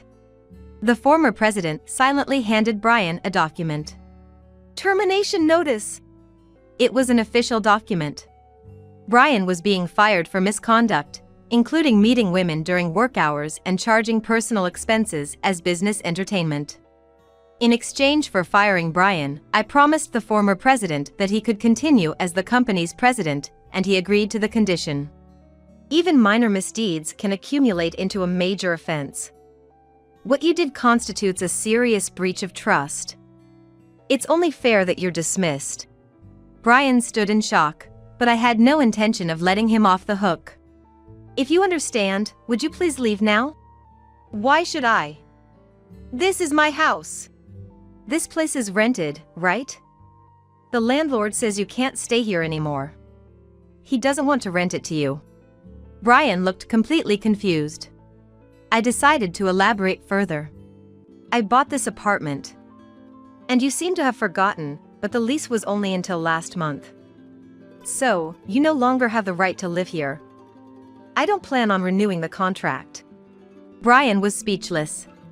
"We'll have to decide on asset division and who gets which furniture, but for now, I don't want to see your face.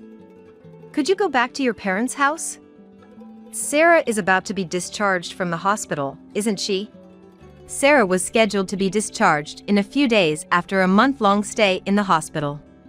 "Go back and prepare for Sarah's return. We'll communicate through our attorneys about what comes next. Please take him with you." I handed Brian over to the former company president. "If you come back, I'll report you for trespassing. Even though we're not officially divorced yet, if the landlord says no, it's a no."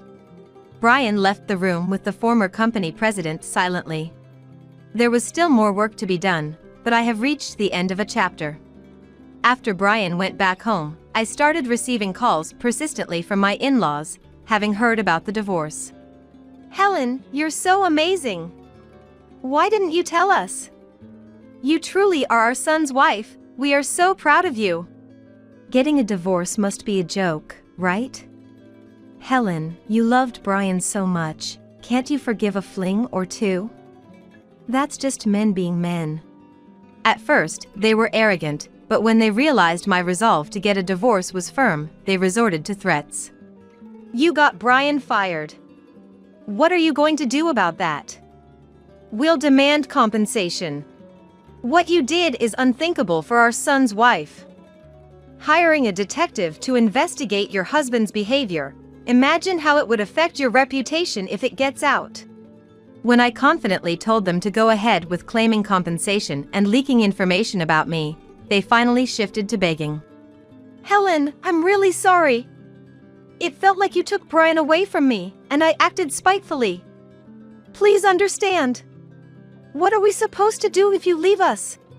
I apologize if I upset you. So, please forgive Brian. If you can't forgive him, how about just us?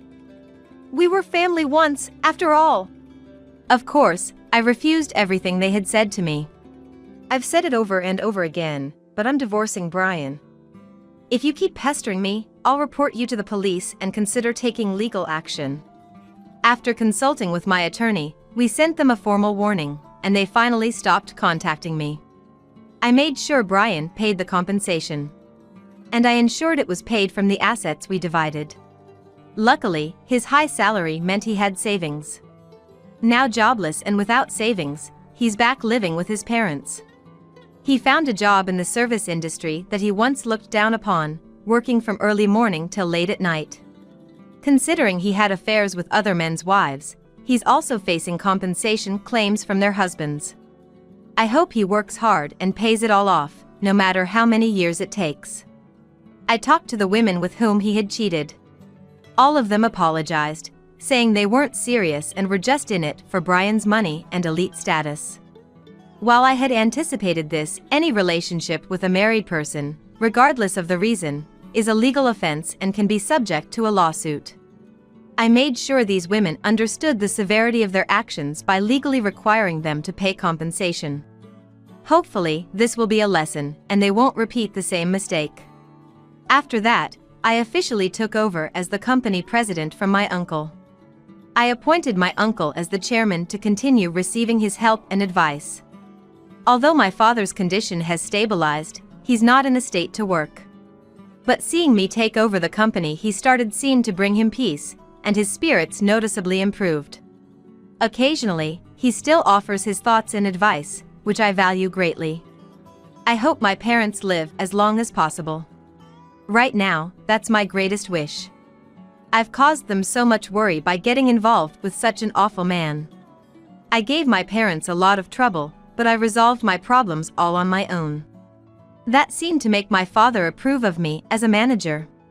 Next time, I want to meet someone better and reassure my parents as a daughter, but I'm not sure I want to get married for a while. This company is like my child now. I want to raise it and help it grow bigger and better.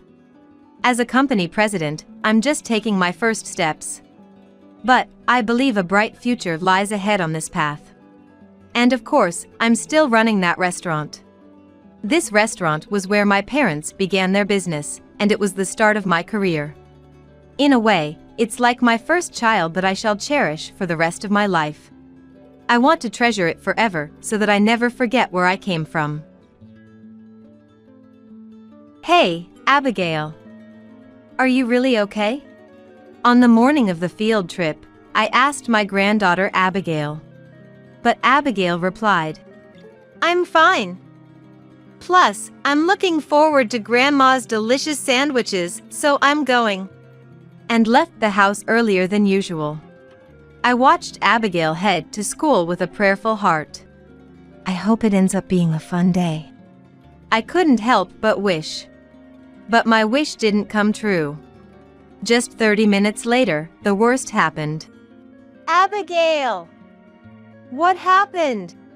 When I opened the door, there stood my granddaughter, who had supposedly left for the field trip earlier, crying with her backpack covered in mud. Then, look inside, she said, offering the backpack filled with a ton of trash. I felt a surge of rage at the tragic sight. What is this? As I trembled with anger trying to remove the trash from the backpack. Is something wrong? My son Richard, who was working remotely, appeared behind me. Richard, this, I said, trying to suppress my anger and disappointment, presenting Abigail's backpack to him. Richard then picked up the trash from the backpack and, "Is this?" murmured with a smile towards Abigail. The next moment, "That's great," he said. "Yeah, everyone put it in." I was so happy I cried. Now, I'll be late for the field trip if I don't go, Abigail said, laughing, and went back to school. Left out of the loop, I stood dumbfounded watching Abigail energetically run off. My name is Isabella, a 55-year-old housewife. My husband Kevin and I have been living with our son Richard and granddaughter Abigail for the past 5 months. The reason for our living together was that Richard's wife, Madison, passed away due to illness. Madison had terminal cervical cancer. She always had severe menstrual pains and would often rely on over-the-counter painkillers when feeling unwell. Additionally, she had irregular periods and occasional abnormal bleeding from a young age, which made her insensitive to bodily changes. As a result, by the time she realized something was wrong, it was already too late. When the hospital called to say she needed to be admitted for treatment immediately, I was in shock. Richard told me over the phone that Madison had cervical cancer, his voice filled with despair and powerlessness. The shock of the cancer diagnosis was one thing, but in Madison's case, the cancer had already begun to spread to other areas, making surgery impossible. Therefore, they had to try chemotherapy and radiation therapy. However, the treatments did not have the hoped-for effects. Richard's voice became increasingly dark and weak with each phone call. All I could do was listen to my son's stories. And respond. Then, a year ago, Madison quietly passed away in her hospital bed. It happened just 8 months after the cancer was discovered. If only I had pushed harder for her to go to the gynecologist. After Madison's death, Richard blamed himself for his indifference to her health and fell into a deep depression. In addition to caring for Abigail, who was in the 1st grade, and managing unfamiliar household tasks, he was overwhelmed both physically and emotionally. Abigail, too, seemed confused by the sudden loss of her mom, occasionally crying at night and refusing to go to school. My husband and I wanted to encourage and support them, so we suggested living together. Initially, Richard was hesitant, but he said, "Having someone always at home might make Abigail feel safer," becoming more open to the idea. However, Richard had one major concern about living together.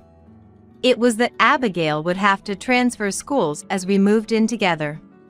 Richard worried that transferring schools, especially while grieving Madison's death, would be too much of a psychological burden for Abigail. But facing the reality of juggling work, household duties, and childcare, he felt he was reaching his limit. After much deliberation, Richard couldn't come to a decision. So, he decided to ask Abigail herself how she felt about it. "Hey, Abigail.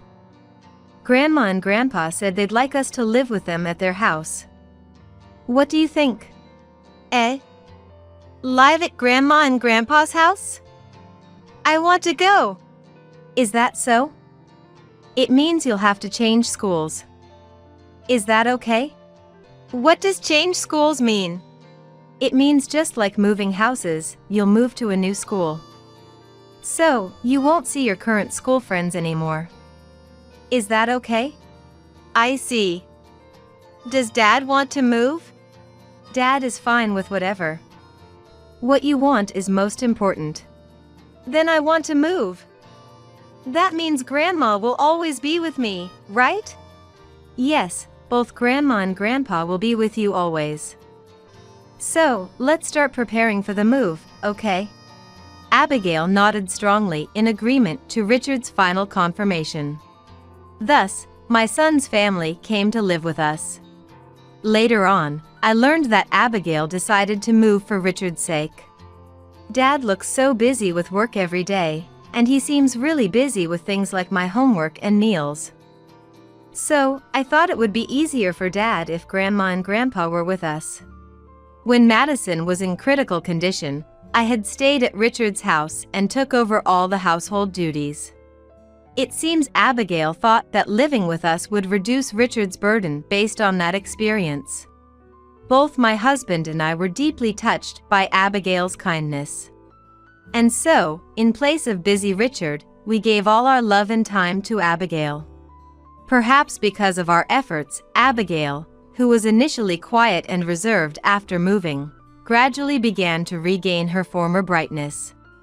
Still, sometimes she would look sadly at classmates chatting happily with their moms during shopping trips or school events. Even if she's putting on a brave face, it must still be hard for her. At that moment, I resolved to do anything I could for Abigail's smile. One day, while shopping at a nearby supermarket, a woman around Richard's age approached me. "Hello. You're Abigail's grandmother, right?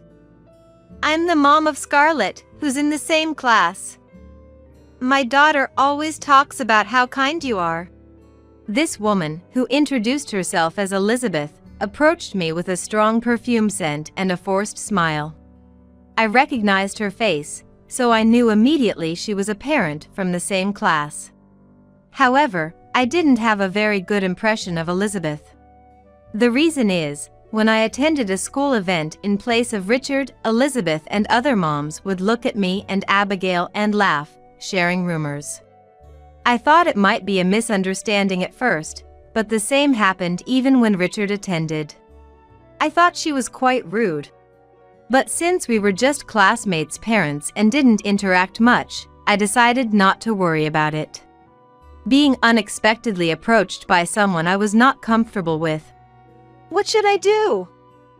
I'm not very fond of this person, I thought to myself. But thinking of her as my granddaughter's mom, I decided to continue the conversation for a while. Elizabeth then stood in the middle of the supermarket aisle and suddenly started bragging about her family. I can't give you details because it's personal, but my husband is a rising star in a big corporation. So, he earns more than most people. And he's trusted so much by his boss that he's about to get promoted. Is that so? Congratulations. Plus, my daughter is academically excellent and popular in her class.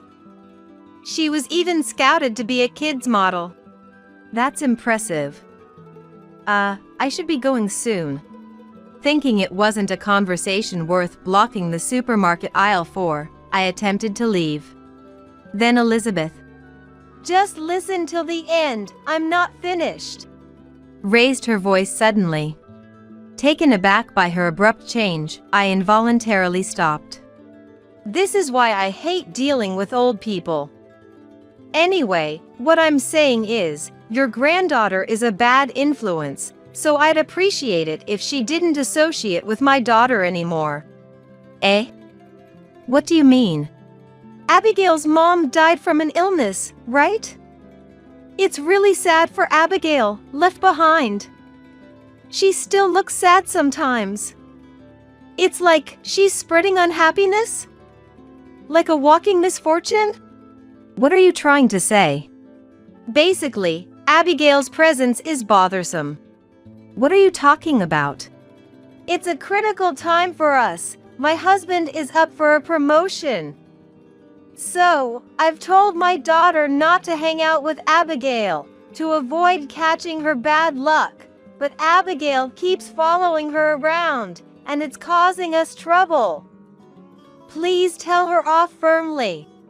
Elizabeth said that and disappeared into the crowd at the supermarket with a snide smile. I was left standing there, stunned by the cruel content of the conversation and the unexpected event, unable to retort. That evening, when my husband Kevin came home, I told him about what happened at the supermarket. "So, that happened.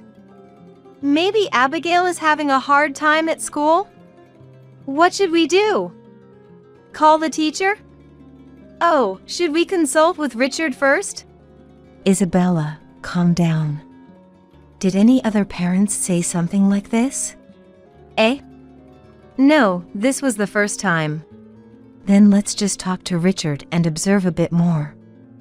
We don't want to make a fuss and make Abigail feel worse, right? But to be told such things? She must be suffering at school. At least, let's ask about how things are at school. Okay? All right, calm down. I'll bring it up during dinner tonight and see how things go from there. Is that okay? Yes, please. My husband reluctantly agreed, understanding my feelings. I really wanted to ask Abigail directly. But upon reflection, I might press her too much out of concern if I were to ask. Thinking this, my husband seemed more suited to calmly handle the conversation this time. That night, dinner was just the three of us, as Richard came home late from work. Abigail helped with dinner as usual and enjoyed my cooking, saying it was delicious. From her behavior, it was hard to believe she was having a hard time at school. Maybe she's hiding it so we won't notice. For the first time today, I doubted Abigail's actions. And as the meal was coming to an end, I signaled my husband. He cleared his throat and casually asked Abigail, "How's the new school? Are you having fun?" Abigail stopped eating and was silent for a while at the sudden question. Then, in a small voice, "It was fun before, but not so much now," she answered. I thought to myself, I knew it. Then, "What's not fun?" I asked Abigail. Abigail hesitantly began to talk about what was happening at school. Scarlett suddenly said she didn't want to play anymore. She said we couldn't be together during break or when going home from school. According to Abigail, Scarlett had suddenly started ignoring and avoiding her about a month ago. And because of that, other classmates also began to act distant towards Abigail. Why doesn't Scarlett want to play with you anymore? Did you ask her why? My husband also asked Abigail, sounding concerned. But it seems Abigail herself couldn't think of any reason. Maybe everyone hates me now? Abigail muttered, then cried with big tears rolling down her cheeks. I may have underestimated how serious the situation was. I quietly stood up, hugged Abigail, and gently rubbed her back. Then, Richard came home. Surprised by the sight of Abigail crying, my husband explained the conversation during dinner. Richard, somehow very calm, knelt down to match Abigail's gaze and said, "It's okay, Abigail. No matter what, the three of us will protect you." He gently stroked Abigail's head. Then, standing up, he said, "Dad, can I talk to you for a sec?" And called my husband to another room to start a discussion. Probably about what to do next. Abigail, perhaps touched by Richard's words, began to cry loudly, releasing her pent-up feelings. I held her, letting her cry until she felt better. And strongly wished that these sad tears would only be for today. A few days later, Abigail brought home a letter about an upcoming field trip. The timing is terrible, knowing she's not getting along with her friends and now a field trip. The moment I read the letter, I imagined Abigail being alone on the field trip. And remembered the big tears from a few days ago, feeling my heart was about to burst. Hey, Abigail. Just in case, if you don't want to go on the field trip, you don't have to force yourself. I shared my thoughts with Abigail before consulting Richard or my husband. I knew it was important to discuss as a family, but I couldn't help worrying about Abigail. Then, after a moment of silence, Abigail said, "I'm okay. I want to go on the field trip because I want to eat Grandma's sandwiches," and answered with her usual bright smile. That night, Abigail excitedly told her dad and my husband about the field trip. Both smiled and said, "Sounds fun." But I couldn't shake off my worries. So, on the morning of the day, "Hey, Abigail. Are you really okay?" I asked again. However, Abigail said, "I'm okay. Plus, I'm looking forward to Grandma's delicious sandwiches, so I'm going," and left the house earlier than usual. I watched Abigail head to school with a prayerful heart. Please, let it end as a fun day. But my wish did not come true. Just 30 minutes later, the worst happened. The doorbell rang and I rushed to the front door in a panic. "Abigail! What happened?" There stood my granddaughter, who had supposedly left for the field trip earlier, crying with her backpack covered in mud. Then, "Look inside," she said, offering the backpack filled with a ton of trash. The leisure sheet we folded neatly together the night before, the field trip guidebook we colored cutely, and the sandwiches I made that morning were all buried under the trash and not visible. I felt a surge of intense anger at the tragic sight. "What is this?" As I trembled with anger trying to remove the trash from the backpack. "Is something wrong?" My son Richard, who was working remotely, appeared behind me. Despite everything, Richard was worried about Abigail too. Unusually for him, he had said, "I'll work remotely today," and stayed in the living room from the morning to keep an eye on Abigail. And after Abigail left, he seemed restless and couldn't concentrate on his work. Richard must have been hoping that Abigail would enjoy the field trip and return home happily. But instead, this happened. "Richard, this," I said, trying to suppress my anger and despair while presenting Abigail's backpack to him. Then Richard picked up the trash from the backpack and, "Is this?" murmured with a smile towards Abigail. The next moment, "That's great," he said. I was confused by Richard's incomprehensible behavior, almost raising my voice in confusion. However, Abigail, just like Richard, laughed and said, "Yeah, everyone put it in. I was so happy I cried. Now, I'll be late for the field trip if I don't go," and went back to school. Left out of the loop, I stood dumbfounded watching Abigail energetically run off. Richard then told me, We've taken care of it, it's going to be okay now. And smiled gently before going upstairs. My head was still full of unanswered questions.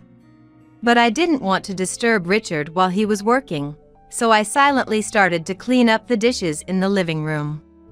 I don't really understand, but I'm just glad Abigail could smile. At that moment, I was happier to see Abigail's smile than to resolve my own questions. Since Richard said, "It's going to be okay," I thought I could talk to him later at leisure. I felt a sense of relief for the first time in days and felt lighter. After finishing the chores, I unusually dozed off on the living room sofa. When I woke up, it was an hour before Abigail's return. "Oh no! I slept so much. I have to do the laundry, prepare the bath, and make dinner." I hurried to finish the chores and was preparing dinner when, as expected, Abigail returned home. As usual, the doorbell rang. And I responded with, "Coming." But the scene displayed on the screen made me tense up again. There was a man with a regretful face, a girl who looked like she might start crying any moment, and Elizabeth with a very unhappy face. In a panic, I called for Richard upstairs. Surprised but calm, Richard first opened the door and warmly welcomed Abigail. "Welcome back." With a smile. Abigail returned the smile just like in the morning. "I'm home," she answered and jumped into Richard's arms. Watching Richard and the others. "Nice to meet you, I'm Scarlett's dad."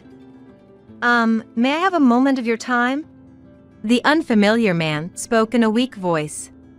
Richard quietly responded, "Please, come in," and welcomed the three of them to the entrance. Indeed, this man was Scarlett's dad, and the girl was Abigail's classmate, Scarlett. Upon entering, Scarlett's dad immediately started to apologize deeply. "I'm truly sorry for my wife's disgraceful actions that deeply hurt your daughter." Next to him, "I'm sorry, Abigail." Scarlett also tearfully apologized. Scarlett's dad then continued to explain the situation. It turns out Scarlett was popular among her friends, and Elizabeth took pride in that. However, when Abigail transferred to the school, she quickly became the center of attention in the class. Scarlett didn't mind this and would often talk about Abigail to Elizabeth. Elizabeth then said, "Just because she's a transfer student, she's getting too much attention. Using the fact that she doesn't have a mom to garner sympathy from everyone, what a mean girl. Scarlett is the star of the class. I'll make sure she realizes that." And she told Scarlett, "Listen, Scarlett. Abigail is actually a very mean girl. You shouldn't hang out with her. Make sure to tell this to your classmates too and suggest that everyone stops playing with Abigail. Got it? You can do it, right?" I really wanted to keep playing with Abigail. But if I broke the promise, Mom would punish me. Scarlett clung to her dad's arm and earnestly shared her feelings. It later turned out that the punishment Scarlett mentioned involved Elizabeth hitting her on the head, back, or buttocks. Scarlett was just scared of the punishment and had been following Elizabeth's orders. Elizabeth, who had been controlling Scarlett through violence, didn't expect what happened next. Not a single one of Scarlett's classmates accepted her suggestion. Instead, wanting to cheer up Abigail, who was mourning her mom, they secretly collected empty snack boxes with points for Abigail's favorite character merchandise. Unaware of this, Abigail had been concerned about her classmates whispering and hiding things from her. A few days ago during dinner, "Maybe everyone hates me. That's why," she tearfully told us. But in reality, Abigail wasn't disliked by anyone. On the contrary, the kids had come up with the idea to surprise her with gifts on the field trip day. Abigail went to school earlier than usual that day because her classmates had called her out for the surprise. When she arrived in the classroom, her classmates filled her backpack with those empty boxes. Wow, thank you, everyone. Oh, I need to tell Dad and Grandma about this. I'll be right back. Abigail excitedly left the classroom, clutching her backpack. But she tripped and fell at the shoe lockers, getting her backpack covered in mud. That's when Scarlett happened to pass by. Abigail, are you okay? Yeah, I'm fine. I'm just going to go home for a bit. A forgotten item? No, look, isn't it amazing? Scarlett remembered the classmates' surprise gift upon seeing inside Abigail's backpack. I'm going to show it to Grandma and Dad. Seeing Abigail's beaming smile, Scarlett wanted to do something for her too. So she said, "Oh, wait. You're hurt, so let me put this on you," and offered to put her cherished character Band-Aid on Abigail's knee. Really? Isn't this your treasure? It's okay. Because Abigail is an important friend. Thank you. I'll rush over and show you, or else we'll be late for the field trip. On her way home, Abigail seemed moved by everyone's kindness, tears overflowing. I saw Abigail, muddy backpack and all, crying, and thought she had a terrible time at school. But to think such a wonderful thing was happening. Both Richard and I were moved by this wonderful event and found ourselves in tears. Scarlett really loves you. So, if you don't mind, please play with Scarlett again. We'd really appreciate it. Scarlett's dad said this and then apologized deeply once more. Your feelings have come across clearly, so please, no need for apologies. Abigail, you can make up with Scarlett, right? Yeah. Scarlett is an important friend. Afterward, I'm so sorry, they said, apologizing repeatedly as the three of them went home. Throughout this conversation, Elizabeth didn't say a word. She glared at us the entire time with a look of dissatisfaction. To hurt a child and not even apologize. I thought Elizabeth was rude and selfish for just standing there without apologizing. But I was about to learn that wasn't the case. What? Scarlett's dad is Kevin's subordinate? After Abigail went to bed, I reported the evening's events to my husband, along with Richard. It was then, from Richard and my husband, that I heard the true story. According to Richard, the realization that Scarlett's dad was my husband's subordinate came from a casual conversation at a school event. But thinking it would be awkward to bring it up, he decided to let it go. Dad's job and me are entirely separate. But when it comes to Abigail, it's a different story. A few nights before, after seeing Abigail in tears, Richard told my husband about Scarlett's dad. The next day, my husband called Scarlett's dad to discuss what had happened. Scarlett's dad promptly checked the facts with Elizabeth and Scarlett. And upon finding out my husband's story was true, he rushed to finish his work and came to our house to apologize. So that's why Elizabeth was glaring. But it turns out she's decent after all. He's very serious and trustworthy, both in his work and character. Maybe even too serious. We'll have to support him, as it might get tough from here on. Just as my husband had secretly predicted, Elizabeth and her husband ended up divorcing soon after. However, since Elizabeth was a housewife, if you want a divorce, you'll need to ensure my lifestyle. And I'll never give up Scarlett's custody. I need $5,000 a month for living and child support. If you can't pay, no divorce. She demanded unreasonable conditions. Scarlett's dad consulted a lawyer and began gathering evidence to make the divorce favorable for him. It then came to light that Elizabeth had been cheating with a man she met on a dating app. Elizabeth was obsessed with her affair partner, but suddenly, she could no longer contact him. After being blocked from messaging and calls, Elizabeth was always irritated. And that irritation gradually turned into excessive expectations for Scarlett. You have to be the best at lessons and school. If you fail, there will be consequences. Scarlett worked hard and diligently met Elizabeth's expectations. Yet, Elizabeth continued to punish her for unreasonable reasons regularly. This was officially recognized, and Scarlett's custody was granted to her dad. He even demanded compensation for the affair, and Elizabeth, now working part-time, is struggling to pay it. After this event, a pleasant change occurred in our home. Abigail, who previously only had my husband and me to play with after school, now had a playmate. And that was Scarlett. To be honest, I didn't have a very good image of Scarlett. But after the divorce was finalized and she was freed from Mom's control, Scarlett turned out to be a very kind and considerate child. Above all, Abigail's joyful smile when playing with Scarlett said everything. Since then, Abigail and Scarlett have been playing together almost every day.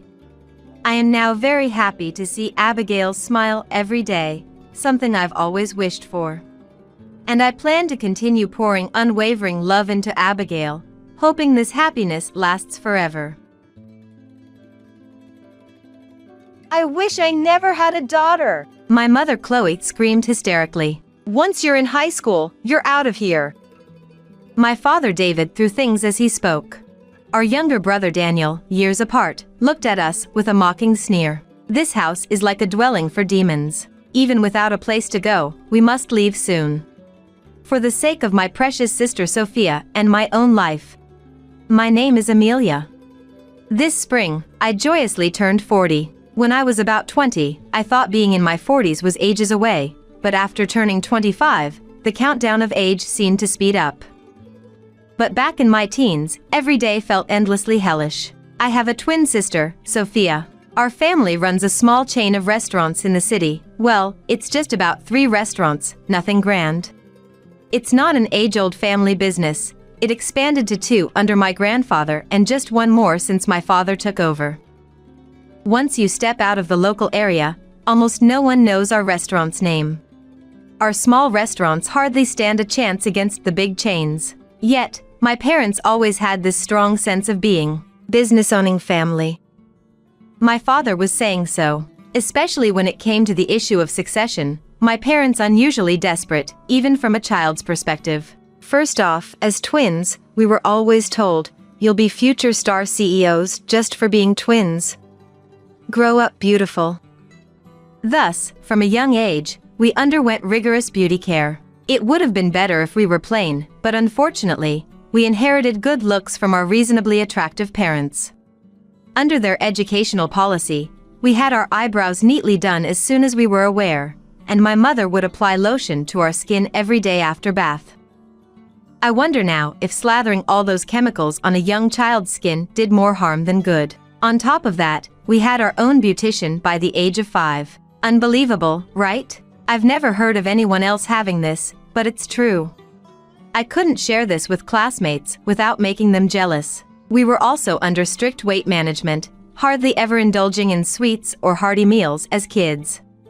My maternal grandparents, coming from a more typical employee family, tried to treat us with homemade dishes and snacks, but my father disapproved and my mother followed suit. Consequently, we became distant from my maternal grandparents. Due to differing educational views, Don't interfere anymore. our parents would lash out. We had lessons too, piano, ballet, and skating as well, since it could connect us with rich heiresses. We were never pampered. To our parents, we were products for the future.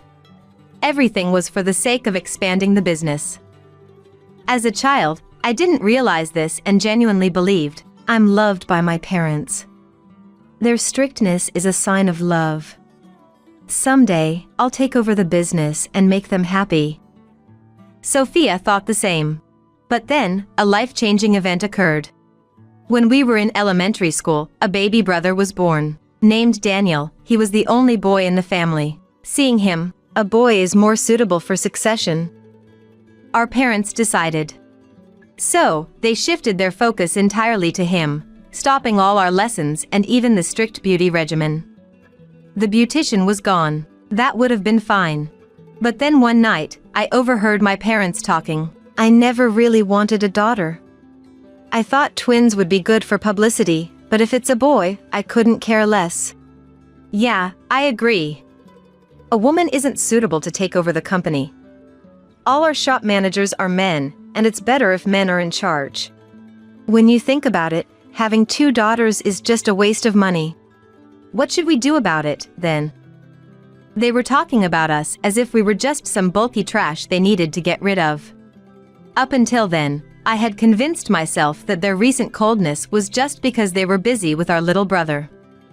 I couldn't comprehend what was happening. After that conversation, I slowly began to notice a change in how they treated us. First, we were forbidden to go out and play with friends on holidays. My mother explained, you could get hurt. But we always ended up helping at the main shop on holidays. In essence, we were being used as pieces of the household to prevent us from going out and playing. It must be a strategy thought up by our parents to make up for lost time. When we served food to the customers, "What cute twins! Good for you, helping out," they would say. There's nothing praiseworthy about it. We were being forced to do it. My parents, getting carried away with the situation, started making us work in the shop on holidays, doing simple waitressing, and eventually even had us sing and dance to popular songs. We're known as the lovely little sisters, and needless to say, our popularity brought more customers to the shop. But nobody realized that our freedom was being sacrificed behind the scenes. On weekends, we were sent to the shop. Don't let your grades drop. It would look bad.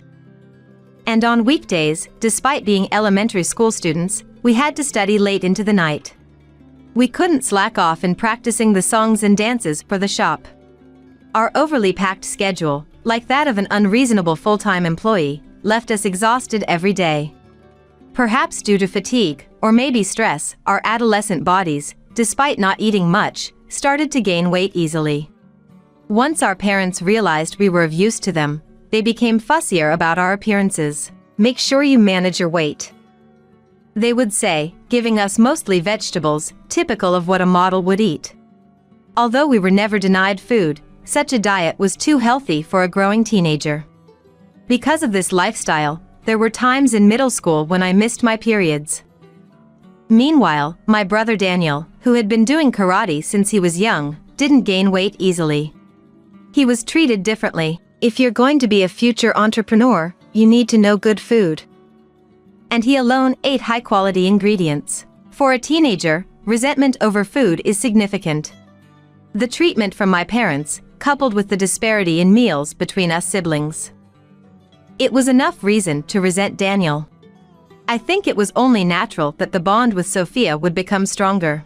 One day, after dedicating our youth to the shop and house, and even beginning to resent our parents, my father called us. It would be embarrassing if word got out that an idiot came from our house, so make sure you go to a high school with a good reputation. He said so. It was the beginning of 8th grade in middle school. Despite barely managing our grades while helping at the shop, it was impossible to meet such expectations.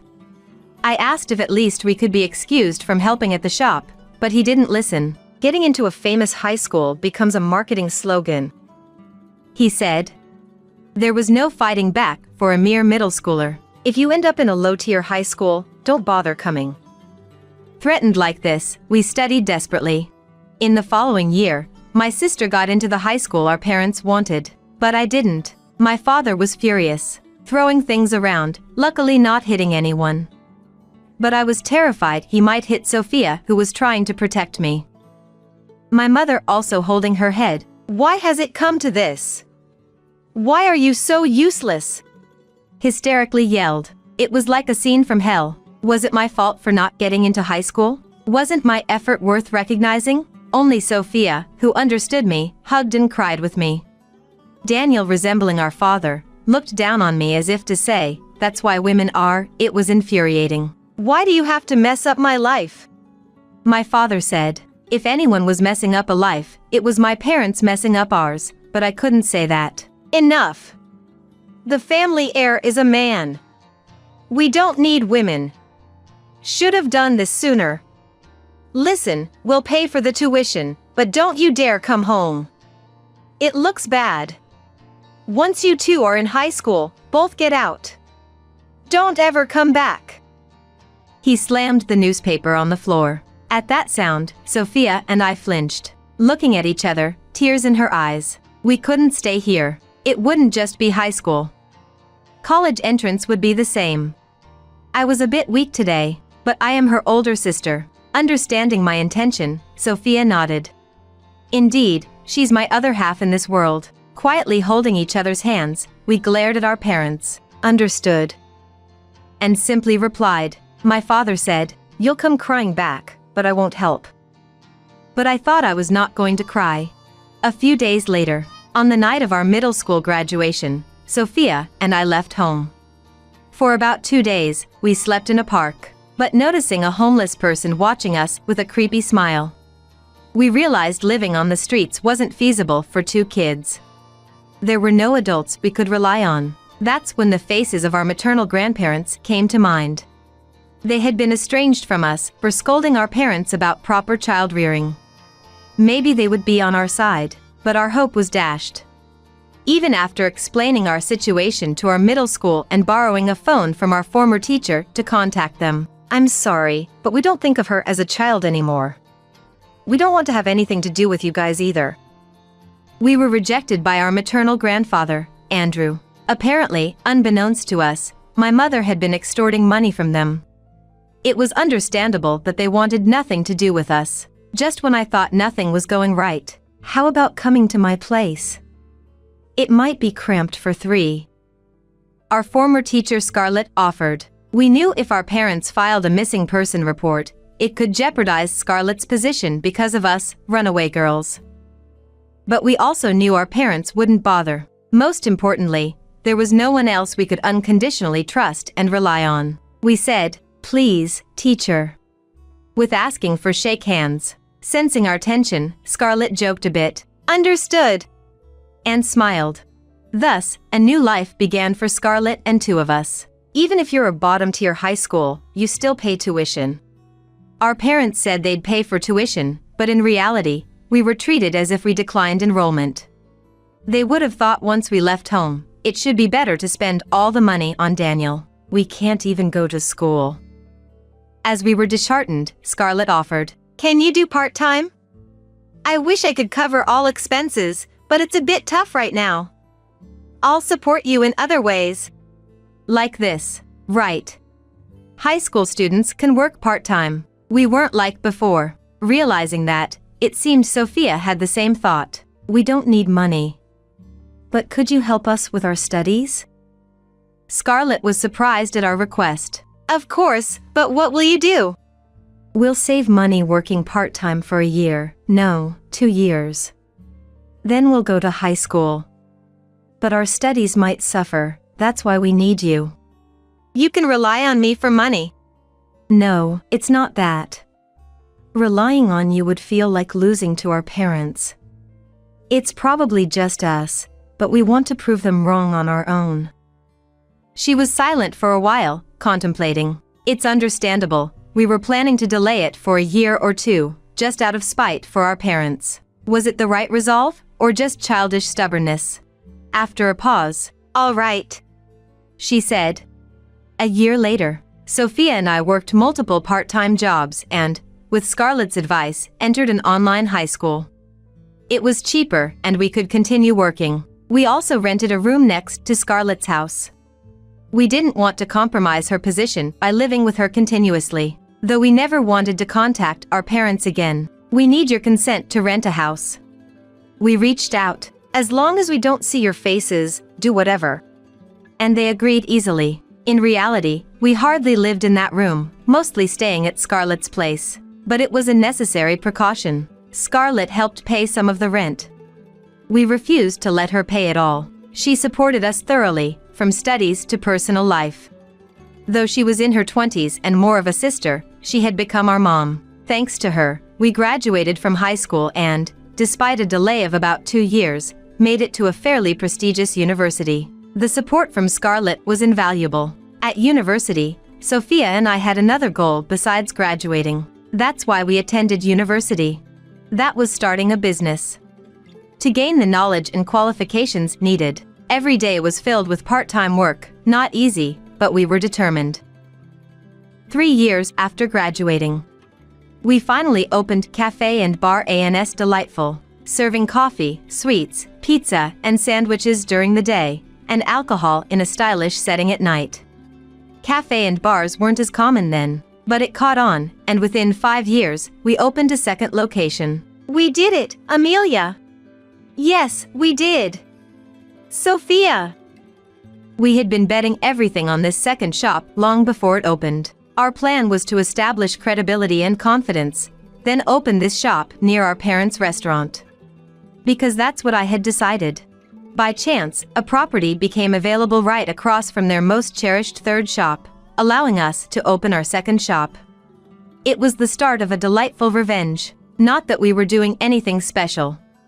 We simply welcomed customers every day with all our heart. But our shop, run by the beautiful sisters, was already quite popular from our first location.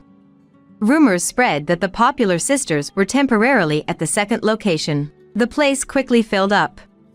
Within 2 days of opening, we surpassed our sales goal, a complete success. Naturally, word got to our parents' restaurant. On the 7th day after opening, They're mocking us. Our parents stormed into our shop during business hours. Exactly as we expected, the shop was buzzing. Some customers whispered, "Isn't that the owner of the shop over there?" Sophia and I, smiling, faced our father. "Please, quiet down, customer," calmly said. Don't joke with me. What's this about?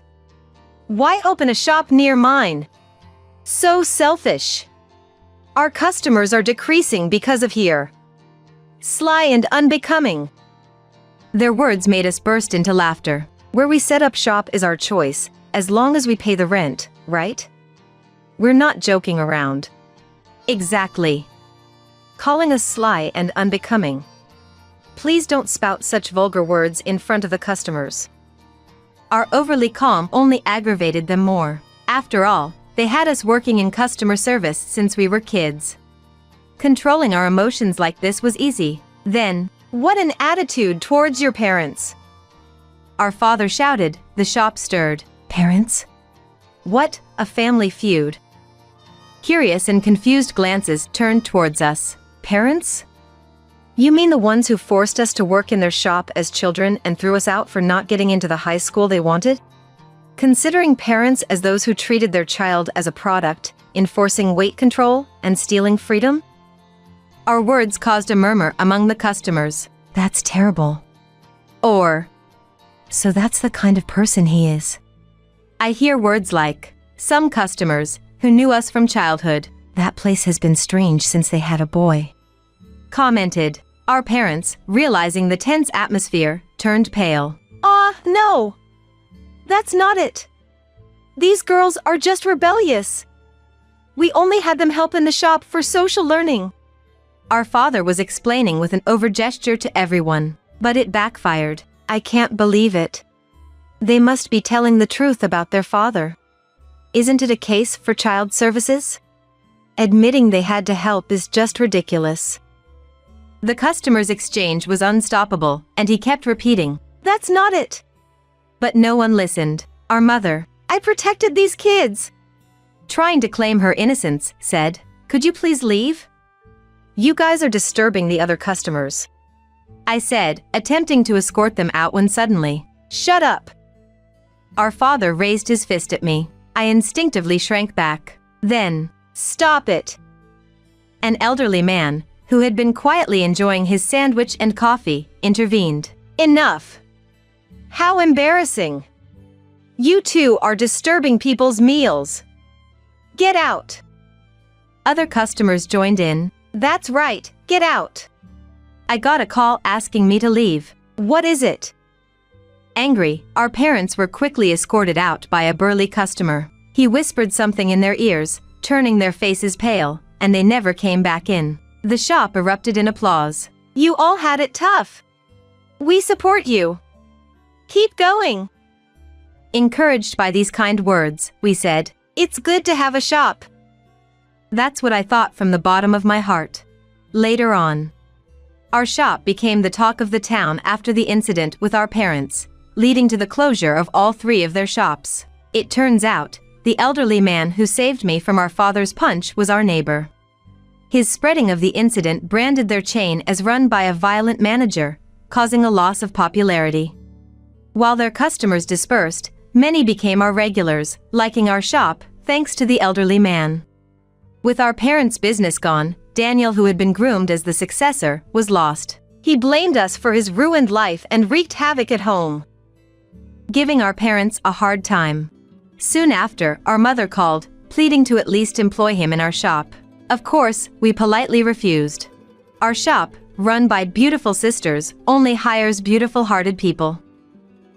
We had no room for a brother like our father. By the way, both Sophia and I got married in our mid-30s. Continuing the business. Due to the twins, we both fell for the same customer inadvertently. Just as we braced for a sibling rivalry, it turned out they were twins too. They never came together, so we never realized. Each thinking, he seems slightly different today. Luckily, Sophia liked the older brother, and I liked the younger one, so crisis averted. Thanks God. Now, the shop is a family business, involving our husbands. Our children are not twins though.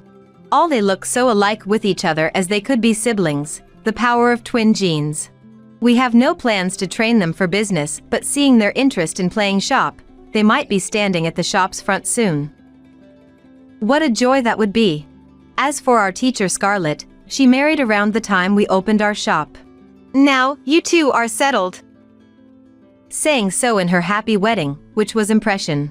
Recently, her family has been visiting our shop, continuing our family's close relationship.